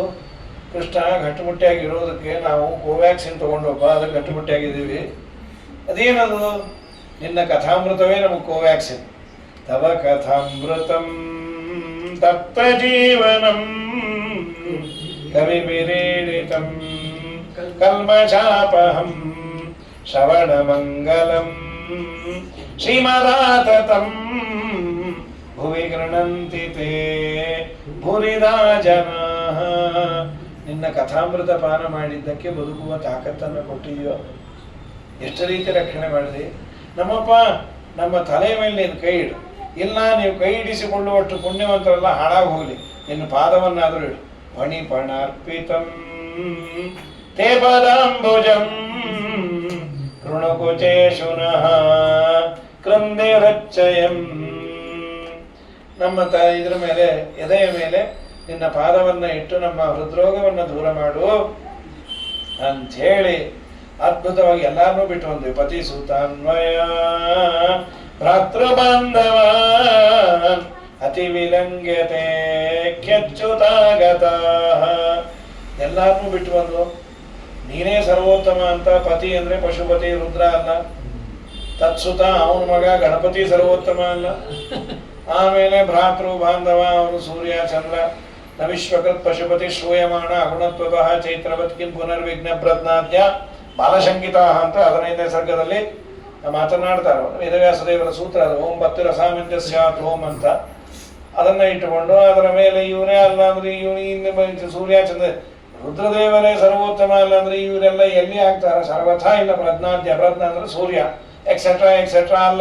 ನೀನೇ ಸರ್ವೋತ್ತಮ ಅಂತ ಬಂದ್ರೆ ನೀನು ಕೈ ಕೊಟ್ರೆ ಇನ್ಯಾರತ್ ಹೋಗೋದಪ್ಪ ಅಂಥೇಳಿ ಪಾಪ ಚೆನ್ನಾಗಿ ಅತ್ಯರಿತಿಗೋಪ್ಯ ಪ್ರಗಾಯಂತ್ಯ ಪ್ರಲಪಂತ ಚತುರ್ಚಿತ್ರಧಾರ ಮೃದು ಸುಸ್ವರಂ ರಾಜನ್ ಕೃಷ್ಣದರ್ಶನ ಲಾಲಸಾಹ ತಾಸಾಮಾವಿರಭೂಶೌರಿ ಸ್ವಯಮಾನ ಮುಖಾಂಬುಜ ಪೀತಾಂಬರಧರಸ್ರಗ್ವಿ ಸಾಕ್ಷಾತ್ ಮನ್ಮಥ ಮನ್ಮಥ. ಭಕ್ತಿಯಿಂದ ಭಗವಂತನಿಗಾಗಿ ಹಾಡಿದಾಗ ಅಲ್ಲಿ ಭಗವಂತ ಪ್ರಕಟ ಆದ. ಏನು ಅವನು ಮೇಕಪ್ಪು ಮನ್ಮಥನ್ನು ಮೀರಿಸುವ ಅದ್ಭುತವಾದ ಸೌಂದರ್ಯ. ಓಡಿ ಬಂದರು ಬಲು ಬೇಡಿಕೊಂಡರು ಗಾರುಡಿಗಾರನ ಅವರು ನೋಡಿ ನಲಿದರು. ಮಾಡಿದ ಜಾಲ ವಾಸುದೇವ ವಿಠಲ ಮಾಡಿದ ಮನ ಮಾಡಿದಾತ ಕೂಡಿದ ನಗ ತಾ ಕೂಡಿದ ನಗ ಬಂದನು ಗೋವಿಂದ ಚಂದರಿ ಆನಂದ ಸುಂದರಿಯ ಮಂದಿರಕ್ಕೆ ನಂದನ ಕಂದ ಆ ನಂದನ ಕಂದ ಸುಂದರ ಕರ ನಂದ ಕಂದ ಗಂಭೀರ ಇಂದು ವದನಯರ ಮುಖಗಳ ಅಂದ ನೋಡಿದ ಕುಂದ ಕುಸುಮ ಕರದಿಂದ ಮುಡಿಸಿದ ಬಂದನು ಗೋವಿಂದನು ಅರವಿಂದ ನಯನ ಅರವಿಂದ ನಯನ. ಆಮೇಲೆ ನಂತರದಲ್ಲಿ ದೇವರು ಅಹಂಕಾರ ಹೋದ್ಮೇಲೆ ರಾಸಕ್ರೀಡೆಯನ್ನು ಮಾಡಿಸಿ ಮುಂದಿನ ಭಾಗವನ್ನು ನಾಡಲು. ಹರಯೇ ನಮಃ. ಶ್ರೀಕೃಷ್ಣಾರ್ಪಣಮಸ್ತು. ಮೊದಲು ಲಕ್ಷ್ಮಿಗೆ ಆರತಿ ಮಾಡ್ತೀವಿ. ಬನ್ನಿ ಹೆಣ್ಮಕ್ಳು. ಆಯ್ತಾಯ್ತು.